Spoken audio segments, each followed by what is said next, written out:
The mid-June expanse of the Philippine Sea presented an environment defined by distance heat and vast operational uncertainty. The waters east of the Marianas held no visible markers of the massive naval forces maneuvering across its surface. Yet beneath those waves, the submarine USS Cavalla advanced with deliberate restraint. Its patrol zone, designated as part of the larger American plan to intercept Japanese movements towards Saipan, placed the vessel along a strategic corridor of approach for the combined fleet. The submarine's officers, aware of the intensifying American campaign in the Marianas, understood that Japanese carriers were expected to sortie from their home waters, but they possessed no assurance regarding position timing or composition. As the vessel moved silently through the deep, its crew maintained strict noise discipline, conscious that detection by Japanese aircraft or destroyers could terminate the patrol before any valuable contact was made. Within the submarine's conning tower, the operational routine followed a rigid wartime cadence. The periscope broke the surface only when necessary.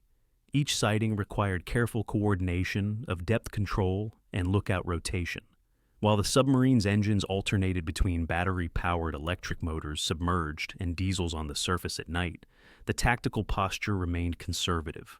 Radio silence limited the crew's awareness of broader fleet maneuvers, but intermittent intelligence updates received prior to departure had hinted at a large Japanese concentration forming farther west. The submarine was not yet certain whether this would bring it near a major carrier force. Its mission emphasized reconnaissance as much as offensive action, monitor lanes of approach towards Saipan, disrupt enemy communications, and exploit any opportunity presented by Japanese fleet movements. During the early hours of 19th of June 1944, a subtle yet decisive shift in the operational environment took place. American search aircraft from the Fast Carrier Task Force had begun to detect broad outlines of Japanese formations advancing toward the Marianas. The submarine, unaware of the exact details, nevertheless, sensed the signs of intensifying activity. Greater aircraft noise from distant contacts, increased radio traffic intercepted by the submarine's monitoring equipment, and the faint rhythmic sound of high-speed propellers detected intermittently through sonar. The crew documented each detection, carefully marking approximate bearings and estimating ranges, though the information remained incomplete. Even without full clarity, the pattern of movement suggested that a large surface force was entering the Cavalla's sector. By mid-morning, the submarine was positioned beneath a calm surface marked only by gentle swells. The heat was substantial, but internal conditions remained stable due to tightly managed ventilation. The commanding officer recognized that the moment required heightened readiness. Torpedo crews inspected each tube for proper alignment, ensuring that gyro settings and firing mechanisms were calibrated. The engineering team maintained steady output to enable rapid dives or acceleration should contact occur. Every sailor understood that a submarine's success hinged on preparation conducted before any engagement began. The vessel's sensors, though limited by the technology of the era, were sufficient to give advance notice of approaching ships if the crew remained attentive. At approximately midday, the periscope revealed faint evidence of distant wakes too remote to identify with certainty. The bearing corresponded to previous sonar detections, reinforcing the assessment that a Japanese force was moving southeast at considerable speed. The Cavalla adjusted its course incrementally, seeking to intercept without sacrificing concealment. Each alteration in heading was calculated to maintain a position ahead of whatever formation was approaching. The submarine's officers believed they were tracking escorts or support ships, not yet aware that an aircraft carrier of the 1st Carrier Division was within range. The tactical picture became clearer as the hours progressed. The submarine detected layered propeller signatures, some rhythmic and rapid, others deeper and slower, indicating a mix of destroyers, cruisers, and larger vessels. This composite acoustic pattern suggested a major task group operating under coordinated maneuvering orders. The Cavalla reduced speed to minimize noise, allowing the formation to close the distance. As the submarine settled into an attack posture, the atmosphere inside the vessel became more concentrated, not through excitement, but through the disciplined expectation of contact. The crew moved with the practiced efficiency of men accustomed to long periods of stillness, followed by compressed bursts of action. By early afternoon, the submarine's periscope revealed more detailed silhouettes, angular superstructures, masts, and aircraft handling equipment. The view remained fleeting, disrupted by swells and careful periscope discipline, but sufficient to confirm that a large Japanese carrier was present. The ship displayed characteristics consistent with the Shokaku-class high flight deck, prominent island structure, and protective escort screen. The submarine's commander immediately recognized the significance of the sighting. The presence of such a vessel indicated not merely a fleet movement, but the commitment of one of Japan's few remaining operational fleet carriers. The opportunity to strike a platform of this value was rare, and the submarine's position placed it in an advantageous location relative to the Japanese formation's course. The Cavalla continued to adjust its depth and bearing to reduce the risk of counter-detection. Japanese destroyers were known for aggressive anti-submarine tactics, and their proximity demanded caution. The submarine's crew measured torpedo run distances, evaluated the carrier's estimated speed, and calculated optimal firing angles. The carrier maintained a steady course, likely part of a broader maneuver, to position air groups for the coming battle. Each minute that the submarine remained undetected improved its chances of executing a successful attack. The broader strategic conditions surrounding this moment added weight to the submarine's observations. The Battle of the Philippine Sea was intensifying, driven by Japan's attempt to prevent further American consolidation in the Marianas. Air combat had already begun at extended ranges, with American carrier groups striking incoming Japanese aircraft. In this environment, any carrier loss would alter the balance of the air battle. The Cavalla, operating independently but aligned with these broader strategic objectives, prepared to deliver an attack that could influence the unfolding engagement. As the submarine advanced to a firing position, the crew documented all available details: escort spacing, ship disposition, and wake patterns. Such observations serve both immediate tactical needs and long-term intelligence value. The submarine's commander assessed the potential risk destroyer, screens aerial reconnaissance, and the possibility of evasive maneuvers against the potential strategic gain. With the carrier closing steadily, the moment approached when the submarine would commit to its torpedo spread. Every factor shaping the encounter — geography, timing, fleet disposition, submarine preparedness, and Japanese operational planning — converged during these early hours of 19th of June. The Cavalla, having maintained a measured and silent approach, now faced a target whose destruction could significantly weaken Japanese combat capability. The conditions of the Philippine Sea, quiet yet charged with operational tension, provided the setting for an engagement that would become one of the notable submarine actions of the Pacific War. The USS Cavalla originated from a wartime industrial effort defined by scale, urgency, and evolving strategic requirements. Conceived as part of the Gado-class program, the submarine reflected the United States Navy's recognition that long-range undersea vessels were essential to contest Japanese control of the Pacific. The industrial base that produced these boats operated continuously, drawing on standardized components, refined shipyard procedures, and a trained labor force capable of sustaining rapid construction cycles. The Cavalla emerged from this environment in late 1943, carrying the engineering features characteristic of her class: robust pressure hull construction, substantial fuel capacity for extended patrols, and a torpedo battery configured for both submerged and surfaced attacks. While similar to her predecessors, the vessel benefited from modifications introduced as wartime experience accumulated, such as improved radar-enhanced sonar and revised internal layouts that increased operational efficiency during prolonged deployments. Commissioning occurred during a transitional phase in American submarine doctrine. Early war patrols had confronted technical deficiencies in torpedoes and limitations in fire control systems. By the time the Cavalla entered service, many of these issues had been addressed through extensive testing, design adjustments, and procedural reforms. Training emphasized coordinated tracking, stealth, and disciplined fire control calculations. The submarine force increasingly integrated intelligence derived from code-breaking, enabling vessels to position themselves along predicted enemy routes, rather than relying solely on independent search patterns. The Cavalla, assigned to the Pacific Fleet shortly after shakedown, joined a force that had gained both experience and operational confidence. Initial training at New London and Pearl Harbor focused on the fundamentals of navigation, silent running, and combat systems management. Crew members drilled repeatedly on dive procedures, torpedo reload cycles, emergency responses, and periscope attack techniques. These exercises were conducted under strict supervision, reflecting wartime expectations that new submarines must reach combat readiness rapidly.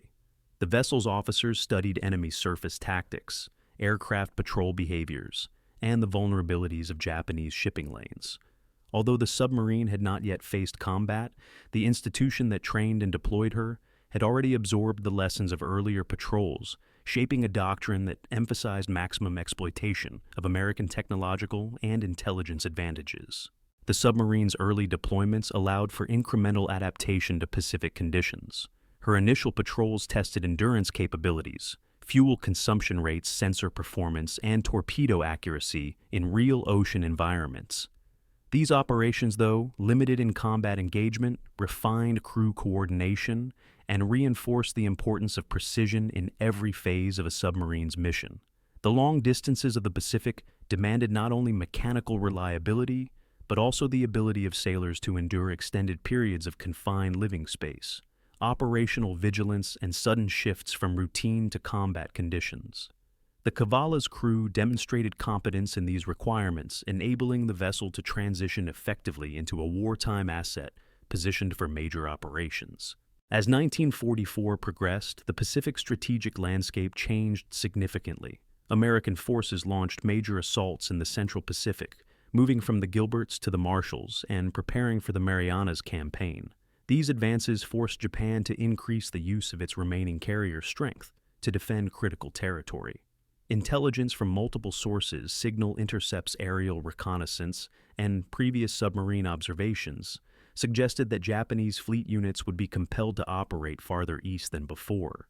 The U.S. submarine force, recognizing the opportunity this presented, positioned vessels along likely approaches to the Marianas, aiming to intercept warships en route to challenge American landings. The Cavalla, completing initial training and preparations, received orders that placed her within this broader strategic design. Her role aligned with an evolving concept of submarine warfare that extended beyond commerce raiding.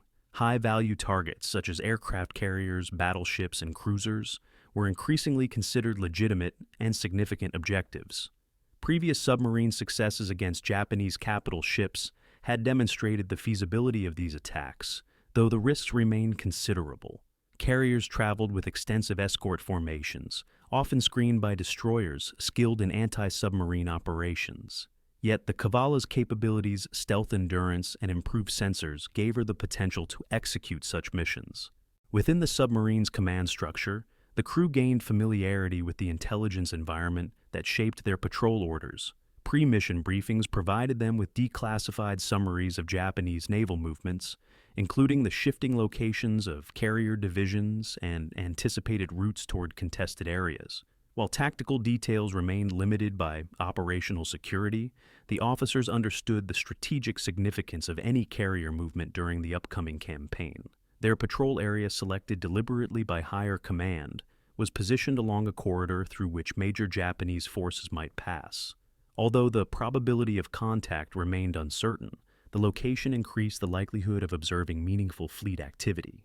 The vessel's design supported the dual expectations of reconnaissance and direct engagement. Equipped with surface search radar, the Cavalla could detect distant ships during night operations, while sonar allowed submerged tracking of propeller signatures. Her torpedo tubes held Mark 23 steam torpedoes and the increasingly reliable Mark 18 electric torpedoes, giving commanders flexibility in selecting weapon types based on situational requirements. The submarine's reporting procedures ensured that any sighting of Japanese warships would immediately contribute to the broader operational picture maintained by Pacific Fleet Headquarters.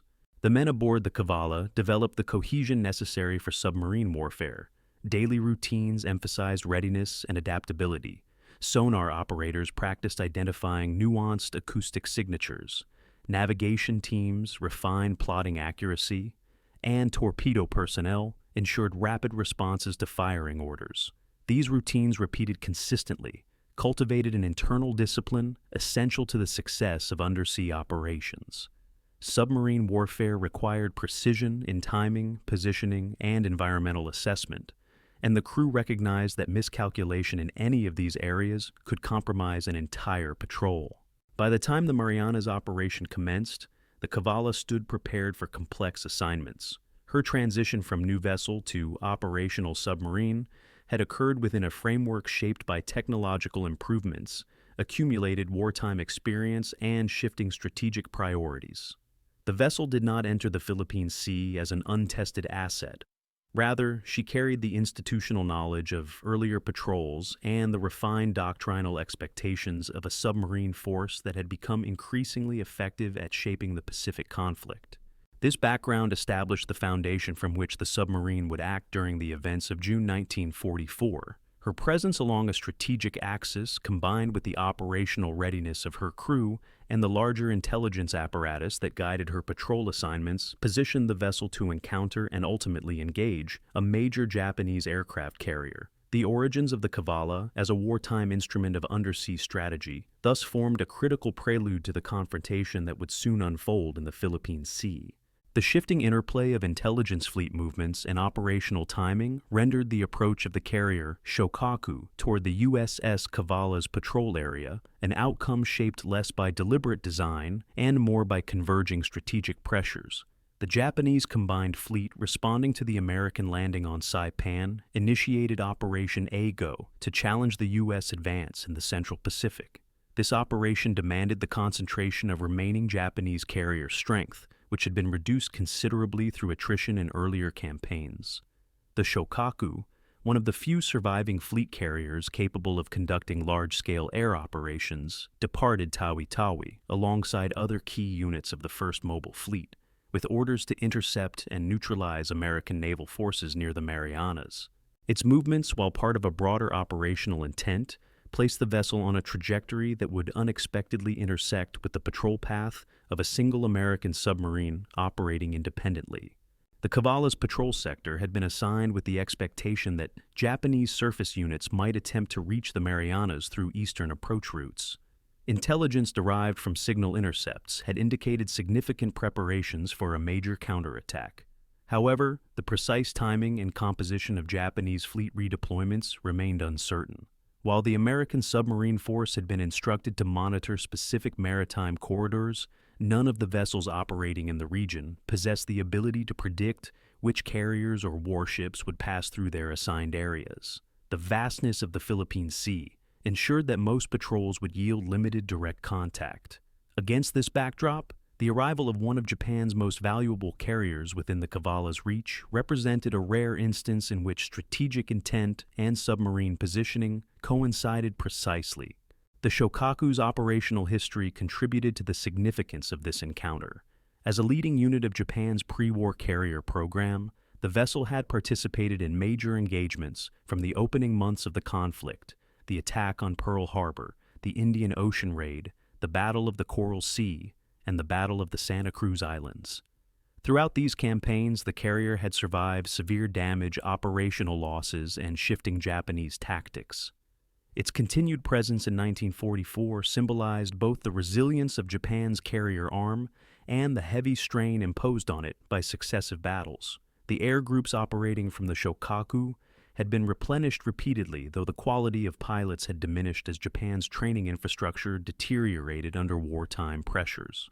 Nevertheless, the vessel retained the capability to project significant aerial force, and its role in Operation A-Go was essential to Japan's attempt to contest American air superiority. The U.S. Navy recognized the importance of Japanese carrier movements, but lacked complete real-time data regarding their precise locations. American intelligence assessments had predicted that the 1st Mobile Fleet would sortie from the western Philippines region, moving eastward across the Philippine Sea. Yet the timing of these movements depended on Japanese planning cycles, refueling availability, and the readiness of carrier air groups. The Cavalla, like other submarines deployed near the Marianas, had been instructed to intercept any enemy forces that approached the operational area. These orders reflected an understanding that submarines could play a critical role in degrading Japanese capability before major fleet engagements. However, neither the submarine's commander nor the Pacific Fleet staff anticipated that the Cavalla would encounter a carrier with the combat pedigree and operational value of the Shokaku. The carrier's approach into the submarine's vicinity resulted from a combination of operational constraints. Japanese commanders had selected a course that balanced speed-fuel efficiency and the need to maintain a cohesive formation. The first mobile fleet traveled with its supporting vessels in tightly controlled maneuvering patterns designed to protect high-value units while maintaining readiness for air operations. These formations, while tactically sound against surface and air threats, impose predictable paths upon the fleet. The Shokaku, operating within one of these structured groups, adhered to a course that intersected the Cavalla's patrol area with minimal deviation. The submarine's positioning, informed by pre-patrol intelligence suggesting possible Japanese approaches, placed it along a route that Japanese planners had also concluded would bring their carriers within striking distance of American forces near Saipan. The recognition of the Shokaku as a high-value target did not occur immediately. Initial sightings provided only limited visual details, partial silhouettes, and glimpses of superstructure elements. Yet the experienced personnel aboard the Cavalla were trained to identify ship classes based on distinctive characteristics. The height of the flight deck, the configuration of the island structure, and the general proportions of the hull indicated a major carrier rather than a smaller escort vessel. As subsequent periscope observations confirmed these features more clearly, the submarine's commander recognized the vessel as belonging to the Shokaku class. This identification carried significant implications. A carrier of this class, operating in the Philippine Sea during the Marianas Campaign, would be participating directly in Japan's primary counteroffensive. The opportunity to strike such a vessel represented a chance to influence forthcoming air battles before they reached full intensity. For the U.S. submarine force, high-value targets were rare. Despite the extensive deployment of submarines throughout the Pacific, opportunities to engage major Japanese warships were infrequent due to the protective screens maintained by enemy escorts and the unpredictable nature of fleet movements. When such opportunities arose, the likelihood of success depended on timing, positioning, and the ability of a submarine to remain undetected long enough to launch a well-coordinated attack. The Cavalla's situation on 19 June 1944 fulfilled these conditions. Its earlier detection of distant propeller signatures and wake formations had given the crew time to prepare for an engagement. The submarine maintained depth discipline, reduced speed to minimize noise, and employed its sensors methodically to refine targeting estimates. These actions allowed the vessel to approach unnoticed, despite the presence of multiple Japanese destroyers operating in a protective screen around the carrier. The intersection of the Shokaku and the Cavalla thus represented a convergence of several broader historical layers. Japan's strategic necessity to confront American advances, the evolution of American submarine deployment patterns, and the unfolding events of the Battle of the Philippine Sea. The carrier's presence in the Cavalla's patrol sector was not the result of a deliberate U.S. effort to position a submarine against a specific target. Rather, it emerged from the dynamic movement of large fleets operating across extensive maritime spaces. The ability of the Cavalla to detect, track, and close on such a vessel underscored the effectiveness of American submarine doctrine by mid-1944, as well as the pressures constraining Japanese operational flexibility. The recognition that the submarine was facing an unexpectedly valuable target heightened the significance of every tactical decision made in the moments that followed. The Cavalla's crew understood that an attack on a carrier of this magnitude could alter Japanese combat capability in the ongoing battle. Though the submarine had no certainty of success, the presence of the Shokaku within torpedo range transformed a routine patrol into a strategically consequential encounter.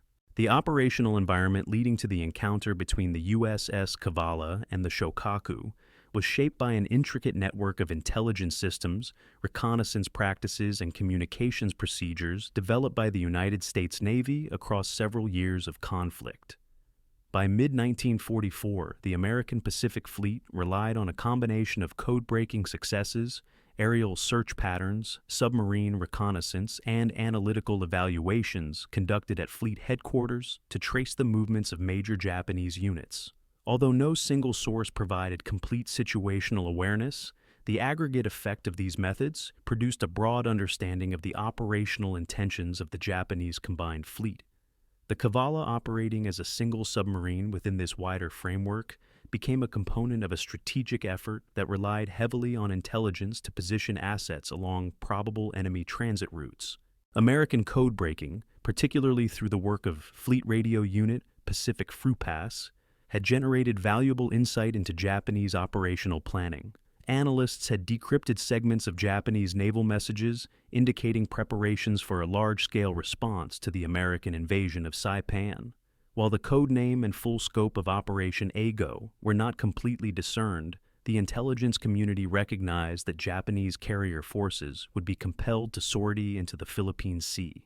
These assessments informed the distribution of submarines across the region. Patrol areas were selected based on historical Japanese fleet routes, fuel constraints for long-range carrier operations, and the need to position submarines where they could observe or disrupt enemy movements before a major engagement with American surface forces. Reconnaissance flights conducted by long-range aircraft contributed additional data regarding ship locations. Patrol planes from bases in the Central Pacific searched broad expanses of ocean, often identifying ship wakes, smoke trails, or radar contacts that indicated the presence of Japanese formations. These reports, though sometimes incomplete or ambiguous due to weather conditions and the difficulty of long-distance identification, helped refine the projected movement patterns of the Japanese fleet. As aircraft reported tentative sightings farther west, analysts compared these with known Japanese logistical capabilities to estimate when and where carriers might appear near the Marianas. Submarines such as the Cavalla were instructed to maintain heightened readiness during this period, as the possibility of direct contact increased significantly. Signals intelligence also revealed changes in Japanese communications discipline. A reduction in routine radio traffic from certain fleet units suggested that vessels were preparing to sortie or were already underway. Conversely, temporary increases in encrypted traffic originating from command centers indicated a transition from planning to execution of major operations. Although the exact content of these messages was not fully decrypted before the Cavalla encountered the Shokaku, the analytical value of these traffic patterns provided American commanders with evidence of Japanese mobilization. The submarine force informed of these indicators through classified briefings prior to deployment entered the Philippine Sea, with the understanding that any major Japanese naval movement would occur within a narrow operational window. Submarine patrol reports from earlier weeks further shaped American awareness of Japanese fleet activity. Other vessels had detected warships operating in the western approaches, including tankers, destroyers, and support units associated with carrier operations. These observations, transmitted through encrypted channels, contributed to a composite picture that suggested the concentration of a major fleet. The Cavalla, positioned along a route emphasized in several of these reports, operated with the expectation that Japanese units might pass through its sector en route to the Marianas. The submarine's commander, while not privy to all classified intelligence, understood that the patrol assignment represented a strategic opportunity to disrupt enemy movements at a critical juncture in the Pacific campaign. Japanese operational security, though rigorous, could not fully obscure the scale of their fleet movements.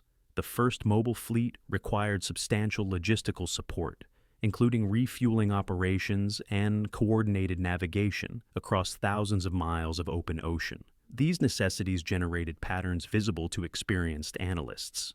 Even when Japanese ships maintained radio silence, the timing of their departure estimated speed, and probable routes allowed American planners to project windows of arrival near the Marianas. Though uncertainty remained, the predictions were sufficiently accurate to justify placing submarines across several key approach lines. The Cavalla's patrol zone reflected these assessments and positioned the submarine directly in the path of the advancing Shokaku. Within the submarine, onboard intelligence capabilities contributed to real-time analysis. The Cavalla's radio receivers, operating in passive mode, monitored Japanese signals and assessed changes in communication density. While content analysis often required shore-based decoding facilities, the submarine's equipment could detect varying levels of activity, providing clues regarding nearby fleet movements. These readings, combined with sonar detections recorded during the early hours of 19th of June, confirmed that a significant formation was approaching. The submarine's officers logged these observations carefully, noting their potential correlation with pre-patrol intelligence indicators. As the Japanese fleet moved eastward, their formation maintained a consistent course shaped by operational priorities. The carriers required positioning that maximized the range and efficiency of their aircraft, while destroyers protected the formation from submarine threats. Despite these measures, the need to maintain coordinated movement among large numbers of ships limited their ability to alter course frequently. This predictability assisted American intelligence analysts and increased the likelihood that submarines would make contact with Japanese units. The Cavalla's course adjustments during the morning of 19th of June reflected this understanding as the submarine maneuvered to track acoustic patterns consistent with a large formation without revealing its presence. Aerial reports further contributed to the intelligence picture. U.S. carrier aircraft conducting long-range searches identified partial formations that suggested the proximity of Japanese carriers. These aircraft, though operating independently from the submarine force, shared data through centralized fleet communications. While the Cavalla could not receive all incoming intelligence updates while submerged, its patrol orders and earlier briefing had already framed the tactical expectations for any approaching Japanese force. The submarine's command team applied these expectations as they tracked propeller signatures and visual contacts through the periscope. Logbooks both aboard the Cavalla and retained at fleet headquarters later revealed the extent to which intelligence and reconnaissance had shaped the submarine's movements. These documents recorded bearings, estimated speeds, and contact intervals, which collectively demonstrated how the submarine synthesized limited onboard data with strategic expectations developed prior to deployment. The logs also highlighted the challenges of interpreting distant acoustic signatures in the complex environmental conditions of the Philippine Sea. Factors such as thermoclines, sea state, and temperature gradients influenced sonar performance, requiring continuous adjustment and analytical judgment from sonar operators. Diplomatic and political developments added another layer to the intelligence landscape. The American leadership recognized that the successful defense of the Marianas would accelerate pressure on Japan's inner defensive lines and facilitate long-range strategic bombing operations. Consequently, the deployment of submarines like the Cavalla formed part of a broader effort to weaken Japanese capacity to resist these advances. Japanese planners, equally aware of the stakes, committed their dwindling carrier strength to a decisive confrontation. These converging pressures ensured that both sides operated with heightened urgency, making every reconnaissance report an intercepted signal of increased significance. In this environment, the convergence of the Cavalla and the Shokaku emerged as the product of intelligence systems, functioning at multiple levels: strategic, operational, and tactical. The submarine's ability to detect and approach a major carrier stemmed not merely from chance, but from the cumulative effect of months of code-breaking reconnaissance missions, fleet analysis, and detailed planning. As the submarine advanced toward firing position on 19th of June, it carried the weight of this intelligence infrastructure, which had guided it into one of the most consequential engagements of the Pacific War. The intensification of operations in the Central Pacific during June 1944 created an environment defined by accelerating timelines, operational interdependence, and strategic decisions from which neither side could retreat. The American landings on Saipan marked a decisive step in the campaign to secure bases capable of supporting long-range strategic bombing of the Japanese home islands. This objective placed extraordinary pressure on Japan to respond quickly and forcefully. As U.S. amphibious forces advanced inland, Japanese leadership assessed that the loss of the Marianas would compromise national defense in a way no previous setback had. The urgency of preventing this outcome shaped the movements of the First Mobile Fleet and brought the carrier Shokaku into the Philippine Sea at a critical moment.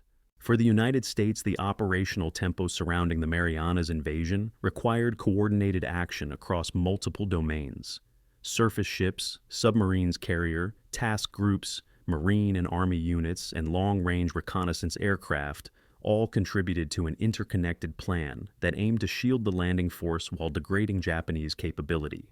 The U.S. Fifth Fleet, under Admiral Raymond Spruance, allocated substantial resources to counter any Japanese naval intervention.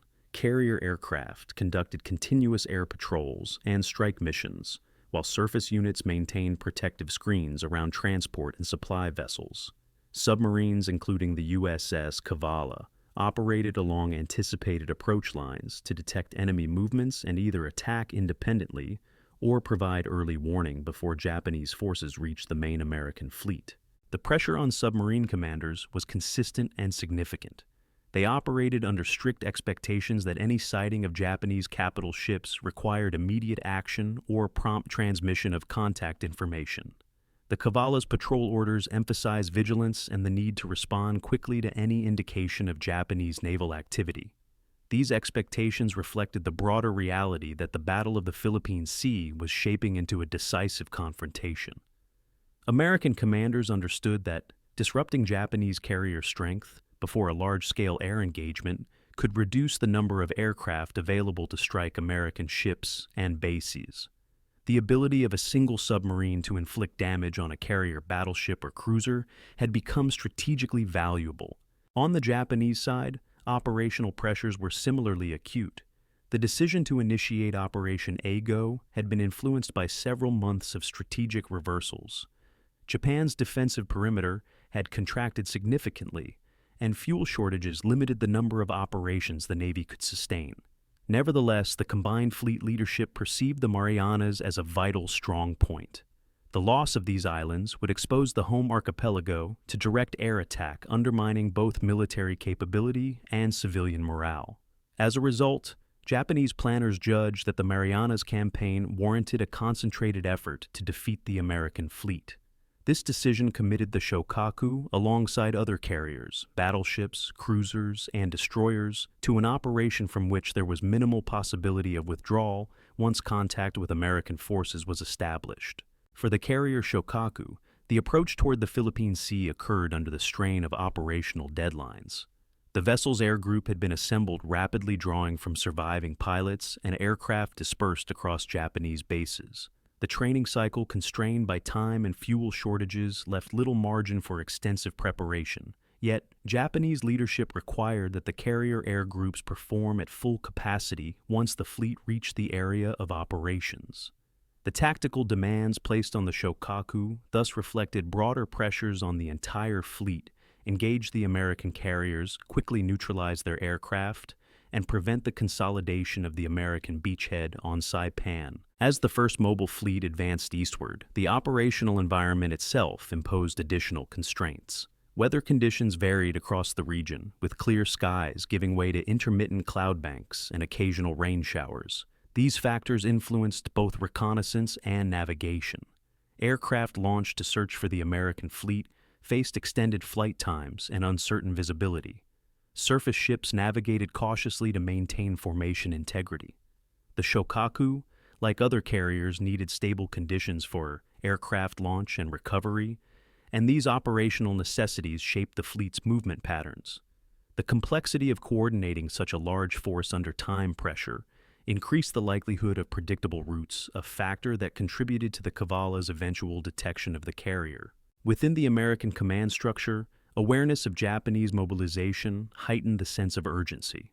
Although specific details regarding Japanese fleet composition and timing remained incomplete, U.S. leaders assessed that a confrontation was imminent. Carrier Task Force 58 reorganized its air groups to maintain readiness, while surface vessels tightened their protective formations. Reports from submarines operating farther west indicated intermittent contact with Japanese ships, confirming that the first mobile fleet had commenced its approach. These developments reinforced the importance of submarine patrols positioned in the eastern Philippine Sea, where they could intercept Japanese units before they reached the American fast carriers. On board the Cavalla, the rising intensity of the broader campaign manifested as increased operational readiness. Crew members recognized that any contact with Japanese warships during this period might signal the arrival of major fleet elements. The submarine's commander monitored navigational plots with heightened vigilance, adjusting course based on sonar readings and prior intelligence estimates. The crew performed equipment checks more frequently, aware that torpedo reliability, sensor accuracy, and maneuvering responsiveness could influence the outcome of any engagement. Such attention to detail reflected not only routine discipline, but also an understanding that the Philippine Sea had become the focal point of a potential decisive naval battle. The pressures influencing Japanese operations also created vulnerabilities. The need to reach the Marianas quickly constrained the flexibility of Japanese maneuvering and reduced their ability to conduct prolonged anti-submarine sweeps. The first mobile fleet maintained a relatively predictable course to preserve formation, cohesion, and fuel efficiency. Destroyers tasked with screening the carriers adhered to assigned patrol zones, but the urgency of the mission limited opportunities for extended searches beyond the immediate vicinity of the formation. These operational necessities created gaps in the Japanese defensive posture that submarines could exploit if positioned correctly. The convergence of these pressures, strategic imperatives, operational deadlines, environmental constraints, and intelligence-driven deployments set the stage for the encounter between the Cavalla and the Shokaku. As the American submarine tracked faint propeller signatures during the morning of 19th of June, it did so within an environment defined by increasing tempo and diminishing margins for both sides. The submarine's proximity to a major Japanese carrier was not merely a matter of navigation. It was the product of strategic pressures that compelled fleet's vessels and individuals toward engagements from which they could not withdraw. In the broader context of the Pacific War, the Battle of the Philippine Sea represented a moment in which both sides sought to assert control over the air and sea lanes surrounding the Marianas. The actions leading to the Cavalla's approach to the Shokaku reflected the culmination of months of planning preparation and operational shifts. The rising pressure in the Central Pacific had compressed timelines, concentrated forces, and aligned strategic priorities in ways that made a submarine carrier encounter increasingly likely. As these converging pressures intensified, the submarine moved steadily into a position that would soon enable it to execute one of the most consequential attacks of the Pacific submarine campaign. The encounter between the USS Cavalla and the Shokaku unfolded within a maritime battle space shaped by the movements of two large naval forces pursuing opposing strategic objectives. On one side, the U.S. Fifth Fleet maneuvered to secure the Marianas and prepare for a decisive air campaign against Japan. On the other, the Japanese First Mobile Fleet advanced to halt American progress and preserve the defensive perimeter surrounding the home islands. The vessels composing these fleets differed in strength, composition, and operational readiness, yet each moved with purpose across the expanse of the Philippine Sea. The Cavalla occupied a small but strategically significant position within this environment, operating independently yet aligned with the objectives of the larger American force. The Japanese First Mobile Fleet, commanded by Vice Admiral Jisaburo Ozawa, represented Japan's last attempt to deploy a concentrated carrier force capable of challenging American naval aviation. Its composition included three large fleet carriers, Taiho, Shokaku, and Zuikaku, as well as smaller carriers and a substantial escort of battleships, cruisers, and destroyers. Despite its size, the fleet faced significant limitations. Its air groups consisted of a mix of experienced pilots and hastily trained replacements, reflecting the strain placed on Japan's aviation training infrastructure. Fuel shortages further constrained operational flexibility, requiring the fleet to conserve resources and maintain steady courses that optimized consumption rates. Nevertheless, the fleet embarked on Operation Ago with the expectation that a decisive engagement could disrupt American momentum. The Shokaku, undertaking what would become its final operation, formed part of Ozawa's 1st Carrier Division. The vessel had endured several major battles and carried the accumulated wear of years of intense service. Its flight deck elevators and hangar structures had been repaired repeatedly following earlier engagements, including the heavy damage sustained at the Coral Sea and Santa Cruz. Although the carrier remained operational, its air group no longer possessed the depth or experience of its early war predecessors. These conditions influenced the carrier's preparations as it sailed eastward. Maintenance crews worked continuously to ensure that aircraft could be launched quickly.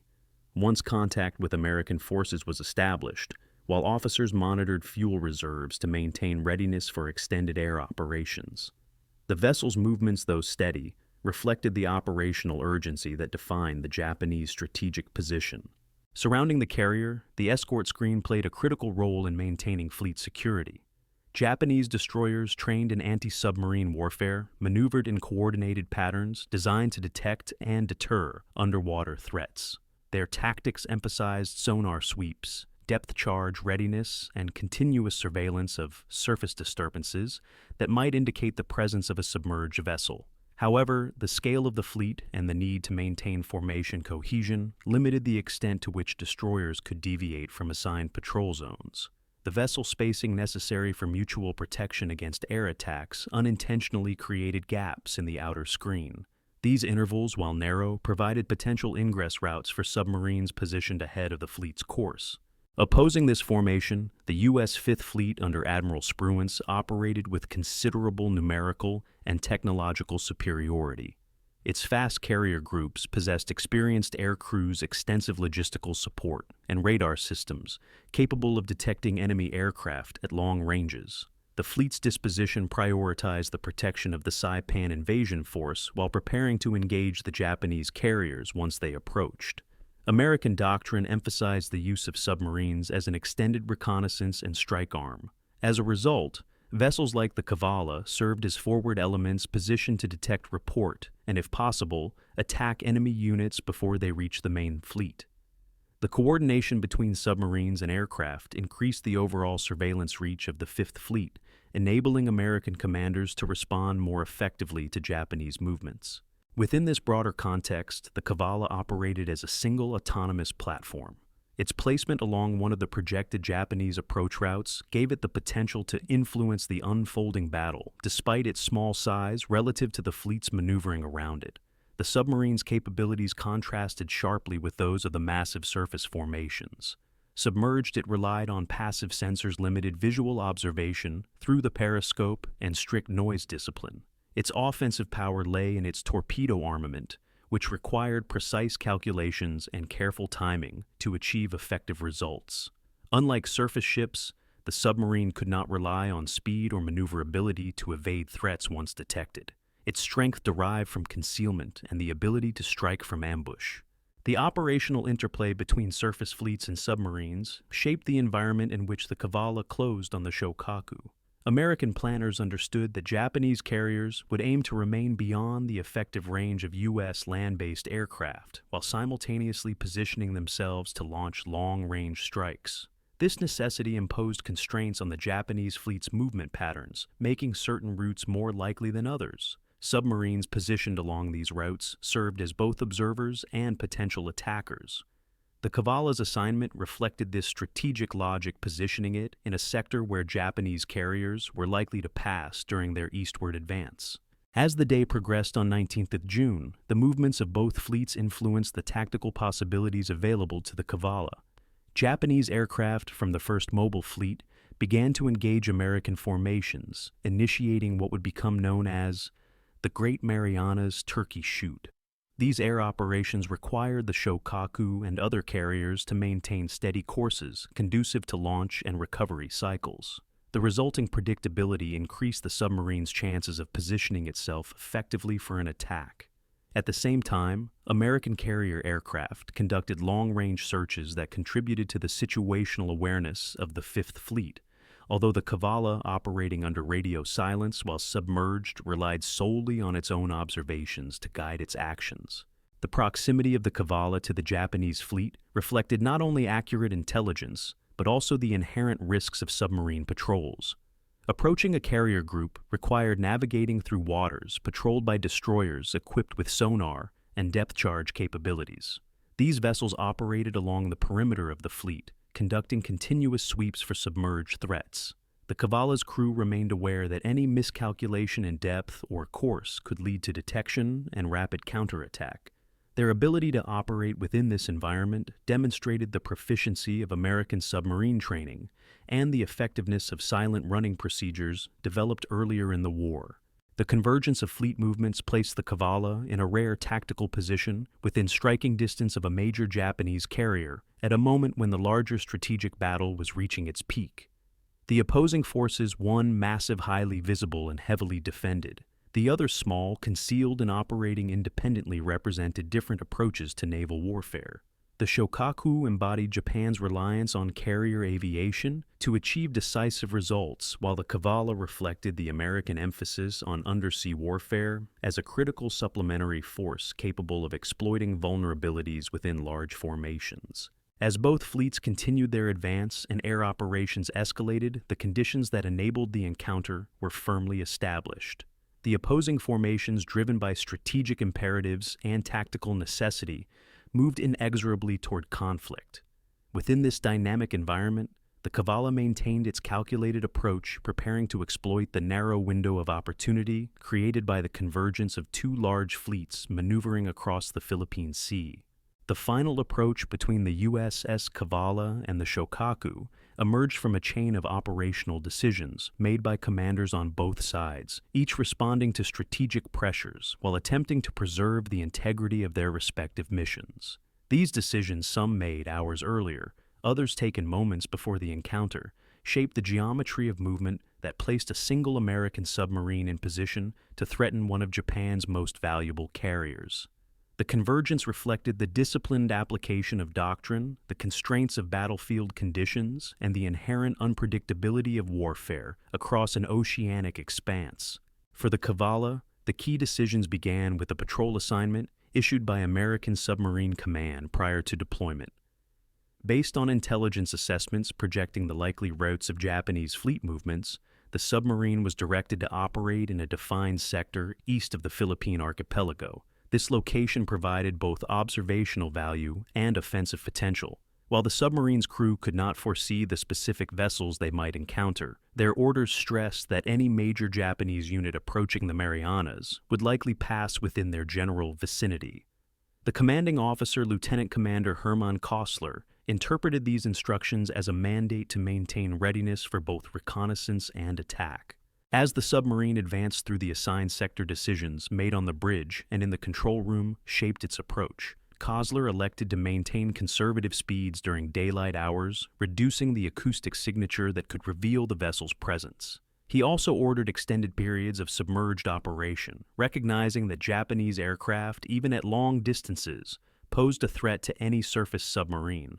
These early decisions preserved the vessel's tactical flexibility during a period when Japanese fleet movements were anticipated but not yet confirmed. The critical turning point for the Cavalla occurred when sonar operators detected faint propeller sounds during the early hours of 19th June. Although the signatures lacked clarity, Kostler assessed that the consistency and relative strength of the contact indicated a large force moving at speed. He elected to alter course incrementally to intersect the projected bearing. This decision involved calculated risk. By changing heading, the submarine committed itself to a pursuit that could expose it to enemy detection. Yet, Kostler judged that the operational value of maintaining contact outweighed the potential danger. His choice reflected an understanding of the broader strategic environment. Japanese carriers, if present, would be operating within a narrow window of opportunity to strike American forces off Saipan. Meanwhile, aboard the Shokaku, a different set of decisions shaped the carrier's movement. As part of the first mobile fleet, the vessel adhered to a coordinated operational plan designed to bring Japanese air power into contact with American forces. Admiral Ozawa's staff required the carriers to maintain courses that maximized their ability to conduct air operations. The timing of launches, recoveries, and refueling cycles depended on predictable ship movements.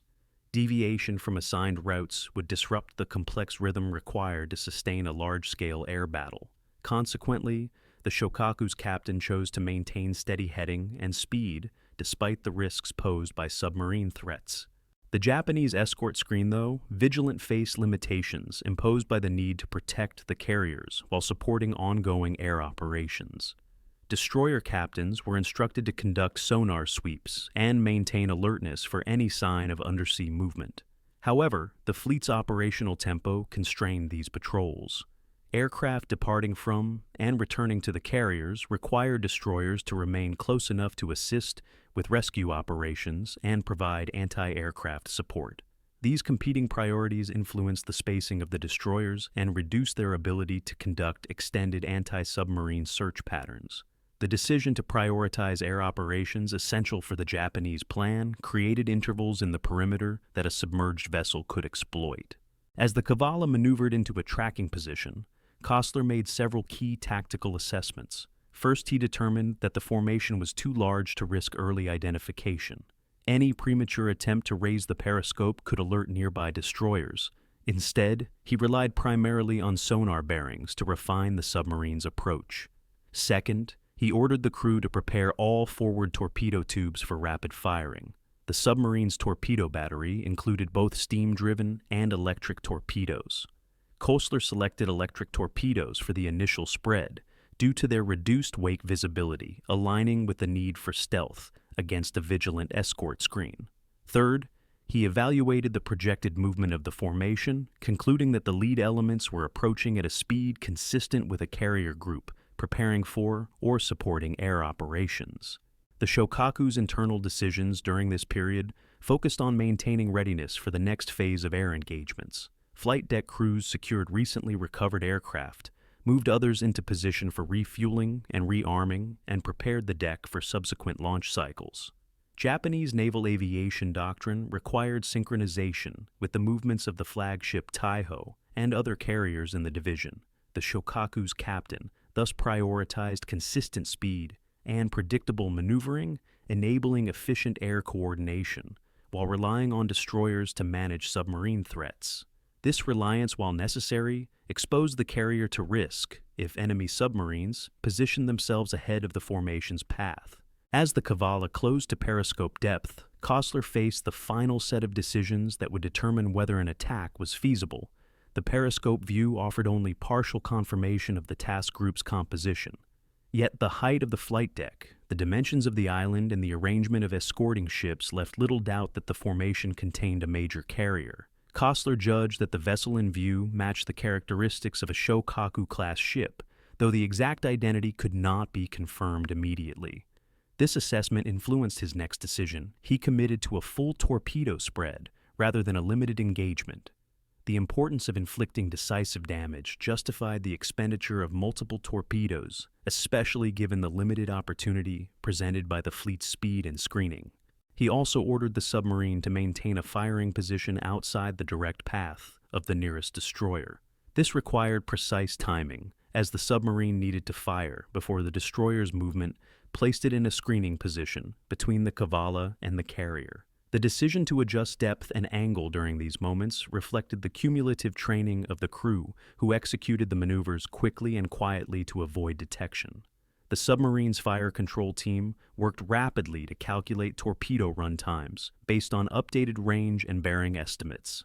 These calculations demanded accuracy, as small deviations could result in torpedoes missing the carrier and striking escorting vessels instead, an outcome that would diminish the operation's strategic impact. Across the formation, Japanese commanders made decisions that, in hindsight, contributed to the carrier's vulnerability. The destroyers, while alert, could not anticipate the precise location of a submerged threat.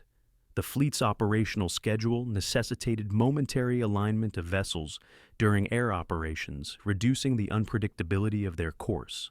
These decisions, shaped by the broader requirements of Operation AGO, created an environment in which an American submarine could obtain a firing solution against a major fleet carrier. In this context, the decisions made by both sides in the hours and minutes before the attack shaped the trajectory of the engagement.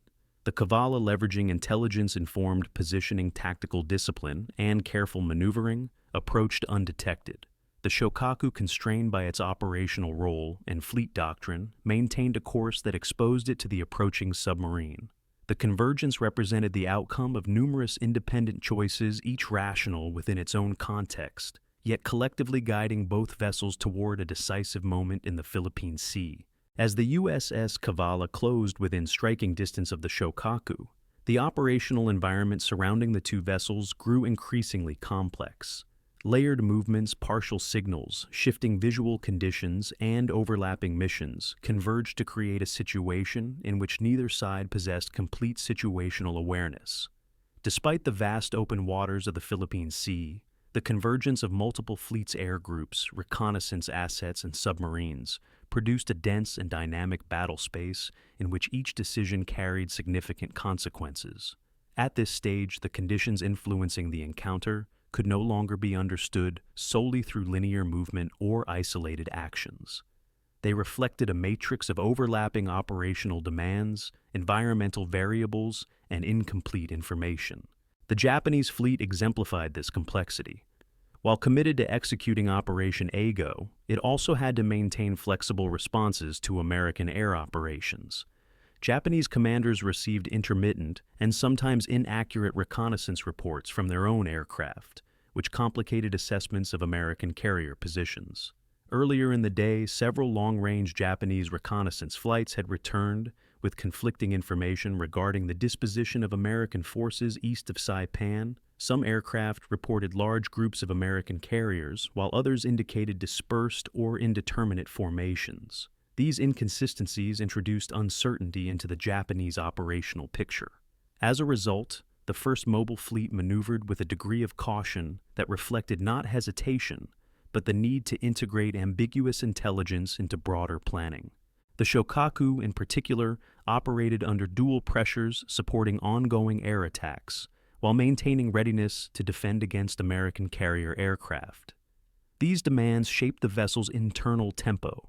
Aircraft were moved across the flight deck in tightly controlled sequences, with maintenance and ordnance crews working rapidly to prepare them for additional sorties. Pilots returning from earlier engagements provided accounts of American fighter strength, anti-aircraft capabilities, and general carrier positions. However, these narratives often reflected the fragmented perspective inherent in aerial combat, where limited visibility, radio interference, and the disorienting nature of dogfights constrained the clarity of reports. Such partial information filtered through the carrier's command structure, shaping decisions regarding future launches, fuel allocations, and maneuvering. The complexity extended to the Japanese escort screen. Destroyers and cruisers operated under strict formation requirements, while simultaneously attempting to detect submarine threats. Sonar operators on board these vessels faced environmental challenges that complicated their task. Temperature gradients within the Philippine Sea created multiple layers of water density, producing sound channel effects that distorted sonar readings. These thermoclines allowed submarines to exploit underwater conditions to mask their presence. For the Cavalla, this environmental factor provided a degree of protection during its approach, but it also complicated attempts to interpret distant acoustic signatures. The submarine sonar operators, aware of these limitations, had to rely on continuous bearing tracking rather than precise range estimates. On the American side, complexity emerged from the integration of intelligence aviation and submarine operations. While the Cavalla operated under radio silence, the broader U.S. Fifth Fleet continued to receive and analyze data from multiple sources. Carrier-based aircraft identified enemy positions at long range, but their reports could not be correlated with real-time submarine observations. Communications delays and the necessity of prioritizing operational security prevented the transmission of updated intelligence to submarines. Thus, the Cavalla navigated within an environment shaped by strategic expectations, but without access to the evolving operational picture that American commanders were assembling elsewhere. This disjunction was characteristic of submarine warfare and required commanders like Koestler to interpret local conditions independently. The submarine's internal complexity reflected the dual pressures of caution and opportunity. As the Cavalla tracked the Japanese formation, the crew operated under conditions that demanded disciplined silence and precise coordination. The need to remain undetected meant that every mechanical sound, whether from ballast adjustments, depth control mechanisms, or equipment handling, had to be minimized. Torpedo crews prepared for firing sequences inside confined compartments, working through checklists developed from earlier wartime experiences. Simultaneously, the control room processed rapidly changing sonar information, integrating these data points into a coherent assessment of the formation's movement spacing and speed. The necessity of synchronizing periscope observations with sonar bearings exemplified the challenge of managing multiple information streams under time pressure. As the submarine approached firing position, the environment above the surface introduced additional layers of complexity. Japanese aircraft passed overhead intermittently, conducting search patterns or returning from engagements with American forces. Although the Cavalla remained submerged beneath these flights, the proximity of enemy aircraft heightened the risk of forced evasive maneuvers. American planners understood that submarines operating beneath active air battles faced increased detection risks, not only from aircraft, but also from destroyers alerted by returning pilots. Any sudden movement by the Cavalla could create noise detectable by sonar-equipped escorts. The submarine's crew therefore balanced the need to maintain optimal firing position with the imperative to preserve absolute stealth. The complexity extended further as the battle around them intensified.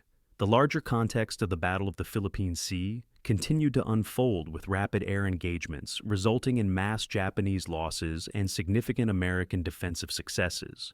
These developments, while occurring beyond the submarine's immediate awareness, influenced Japanese decision-making aboard the Shokaku. As more aircraft were lost or diverted, the carrier's ability to influence the broader air battle diminished. Carrier commanders attempted to adjust future launch schedules and assess the condition of remaining aircraft. These internal deliberations created subtle shifts in maneuvering and operational tempo that impacted the formation spacing shifts that the Cavalla observed through changes in sonar patterns and visual glimpses. The confluence of all these factors produced a tactical environment characterized by partial visibility and fragmented information for both sides. The Shokaku maintained a steady course shaped by operational imperatives, unaware that the conditions created by its air operations contributed to the predictability of its path. The Cavalla, navigating through layers of acoustic distortion and visual uncertainty, moved into position without full understanding of the formation's internal status or Japanese defensive readiness.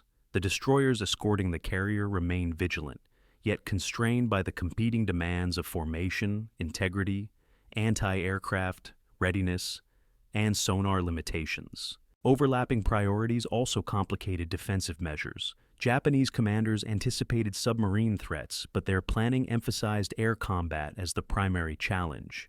This orientation was reasonable given the strategic importance of aerial engagements during the Philippine Sea battle, yet it created vulnerabilities exploitable by submarines operating ahead of the fleet. Submarine threats were recognized, but they were not the central focus of Japanese planning during the critical hours of 19th of June. This asymmetry between expected and actual threats added complexity that shaped the environment in which the Cavalla maneuvered. The expanding complexity culminated in a tactical situation where neither side possessed full comprehension of the variables influencing the encounter, yet both moved decisively within their respective frameworks. The Shokaku, executing its mission within the constraints of fleet coordination, continued on a course that would carry it across the submerged path of the American submarine. The Cavalla, synthesizing incomplete acoustic and visual data, refined its firing solution. The moment drew nearer when the accumulated complexities would give way to a decisive act, one that emerged not from isolated factors, but from the interplay of shifting conditions across the vast expanse of the Philippine Sea. Interpretations of the encounter between the USS Cavalla and the Shokaku have developed through decades of historical analysis drawing from wartime records, post-war interviews, and evolving understandings of naval operations in the Pacific. While the basic chronology of the attack is well established, torpedoes were fired, the carrier was struck, and subsequent explosions led to its sinking. Scholars continue to examine the underlying factors that shaped the event. These interpretations vary in emphasis, reflecting different methodological approaches to understanding how the engagement unfolded and why the outcome proved decisive. Traditional naval histories, revisionist analyses, and modern scholarship all contribute to a broader picture of the circumstances surrounding the Shokaku's loss. Traditional interpretations, which emerged soon after the war, emphasized the precision and effectiveness of American submarine operations. These accounts highlighted the Cavalla's disciplined approach, the coordination of its sonar and fire control teams, and the ability of the submarine's commander to maneuver into a favorable firing position, despite the presence of multiple Japanese destroyers. In these early narratives, the attack was portrayed primarily as an instance of tactical superiority. The submarine's execution of a textbook torpedo strike confirmed the effectiveness of American training and doctrine. These accounts often place less emphasis on broader strategic and operational factors, instead presenting the engagement as a demonstration of the American submarine force's capacity to inflict significant losses on enemy capital ships. Revisionist interpretations began to appear in the latter half of the 20th century, placing greater emphasis on structural vulnerabilities within the Japanese fleet. Scholars adopting this perspective argued that the Shokaku's loss reflected systemic weaknesses, fuel shortages, declining, pilot quality limited anti-submarine capabilities, and logistical constraints. From this viewpoint, the Cavalla's successful attack was not merely the result of American tactical proficiency, but also the product of Japanese operational pressures that reduced the fleet's ability to defend itself. The Japanese destroyer screen, though, faced competing responsibilities during an intense air battle. Aircraft needed recovery and refueling, and escort vessels were required to maintain close station to support the carriers. These constraints limited the destroyer's ability to conduct extensive anti-submarine searches. Revisionist historians therefore emphasize that the attack succeeded not solely because of American actions, but because Japanese defensive arrangements were shaped and weakened by broader strategic imperatives. Another interpretive school examines the role of intelligence and communications in shaping the encounter. Scholars in this field argue that the influence of code-breaking traffic analysis and reconnaissance created the conditions that placed the Cavalla in the Shokaku's path. This interpretation suggests that the submarine's presence in the Philippine Sea at precisely the right moment was not simply a matter of chance. Rather, it resulted from long-term improvements in American intelligence infrastructure. The Cavalla had been directed to a patrol sector based on assessments of Japanese naval routes and likely responses to the Saipan invasion. While these assessments were not flawless, they narrowed the vast Pacific into manageable search zones. Within this interpretive framework, the attack becomes an example of intelligence-supported positioning rather than isolated tactical initiative. Modern scholarship adds nuance by integrating multiple factors into a broader analytical framework. These studies emphasize that events such as the sinking of the Shokaku cannot be fully understood through a single explanatory lens. Instead, they argue that the engagement resulted from the convergence of intelligence-informed deployment submarine, tactical proficiency, Japanese operational limitations, environmental conditions, and the broader context of the Battle of the Philippine Sea. Some modern historians examine how thermoclines influenced sonar detection, how fuel shortages shaped Japanese maneuvering, and how American improvements in torpedo reliability increased the likelihood of successful attacks. These perspectives view the encounter not as an isolated submarine action, but as one element in a complex, multi-layered naval operation. Another area of interpretive debate concerns the sequence of explosions aboard the Shokaku. While historical records confirm that multiple torpedoes struck the carrier, questions remain regarding how the explosions progressed internally. Some accounts argue that the initial hits ignited aviation fuel stored in the hangar decks, which then triggered fires that spread rapidly. Others suggest that secondary explosions may have originated from unsecured ordnance awaiting loading onto aircraft.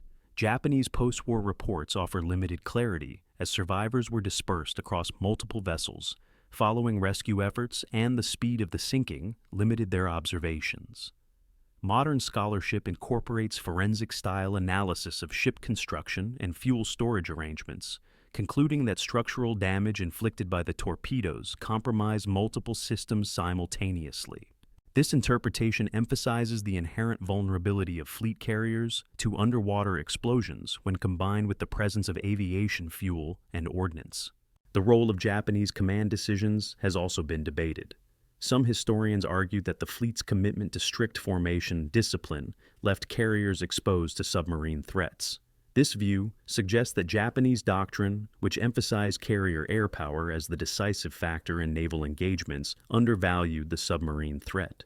Others counter that the operational demands of the Battle of the Philippine Sea forced commanders to prioritize air operations over anti-submarine defense. Within this perspective, the Japanese response to the American invasion of the Marianas required focusing on generating effective airstrikes rather than diverting destroyers to submarine patrol duties. Scholars adopting this interpretation see the Shokaku's loss as a structural consequence of strategic priorities, rather than as a flaw in Japanese tactical doctrine. American decision-making has also attracted scholarly attention. Some analysts examine whether the Cavalla's communication of its contact report reached broader fleet command in time to influence operational planning. While these communications did occur after the attack, the primary air engagements between American and Japanese forces were already underway. As a result, the broader strategic impact of the contact report was limited. Nonetheless, this line of interpretation highlights the importance of submarine-generated intelligence within the wider framework of fleet operations. It also illustrates the challenges inherent in coordinating dispersed naval assets during fast-moving engagements.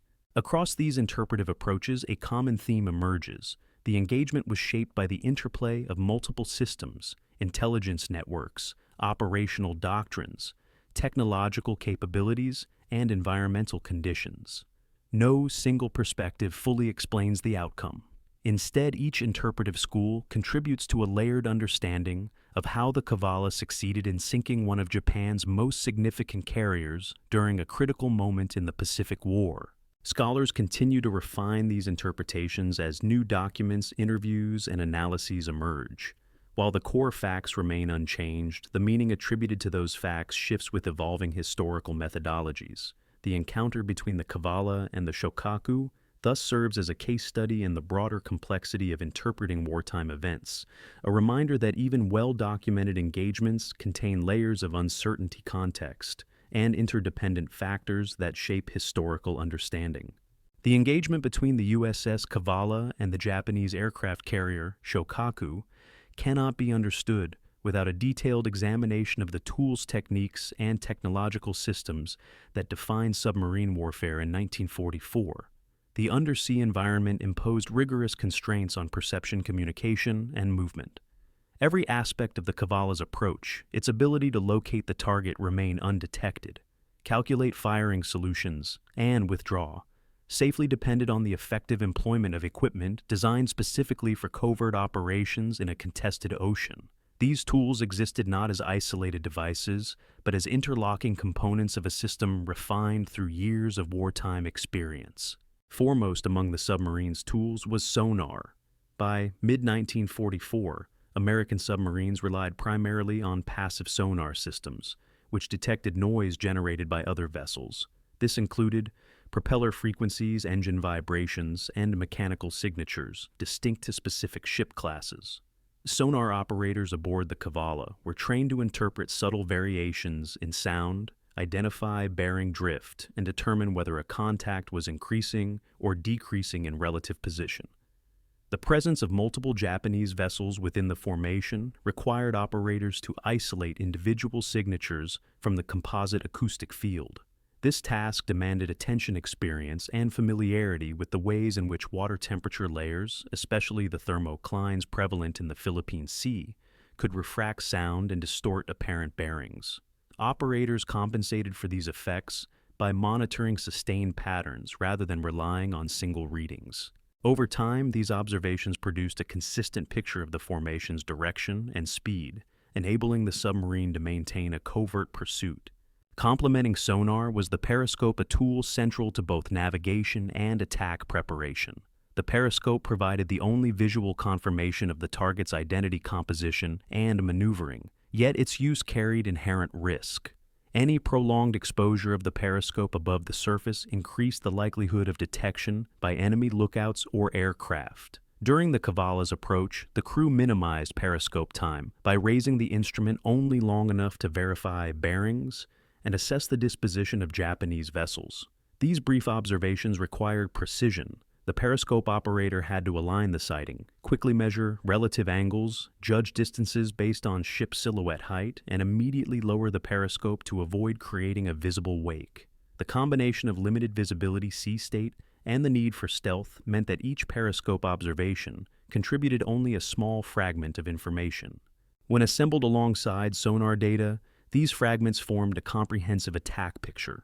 Fire control techniques represented a further critical tool in the submarine's arsenal.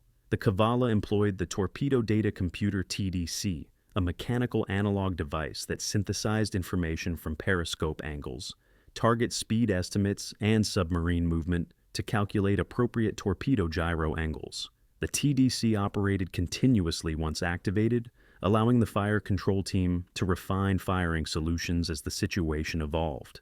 Its complexity required trained operators capable of making rapid adjustments while interpreting both instrument readings and real-time observations. Effective use of the TDC ensured that torpedoes would converge on the target even if the target altered course slightly during the torpedo run. The device embodied the transition from earlier, more rudimentary torpedo aiming methods to a system capable of supporting attacks against fast-moving, well-defended warships. Torpedo technology itself had undergone significant refinement by the time the Cavalla encountered the Shokaku. American submarines employed two primary torpedo types in 1944, the Mark 14 steam torpedo and the Mark 18 electric torpedo.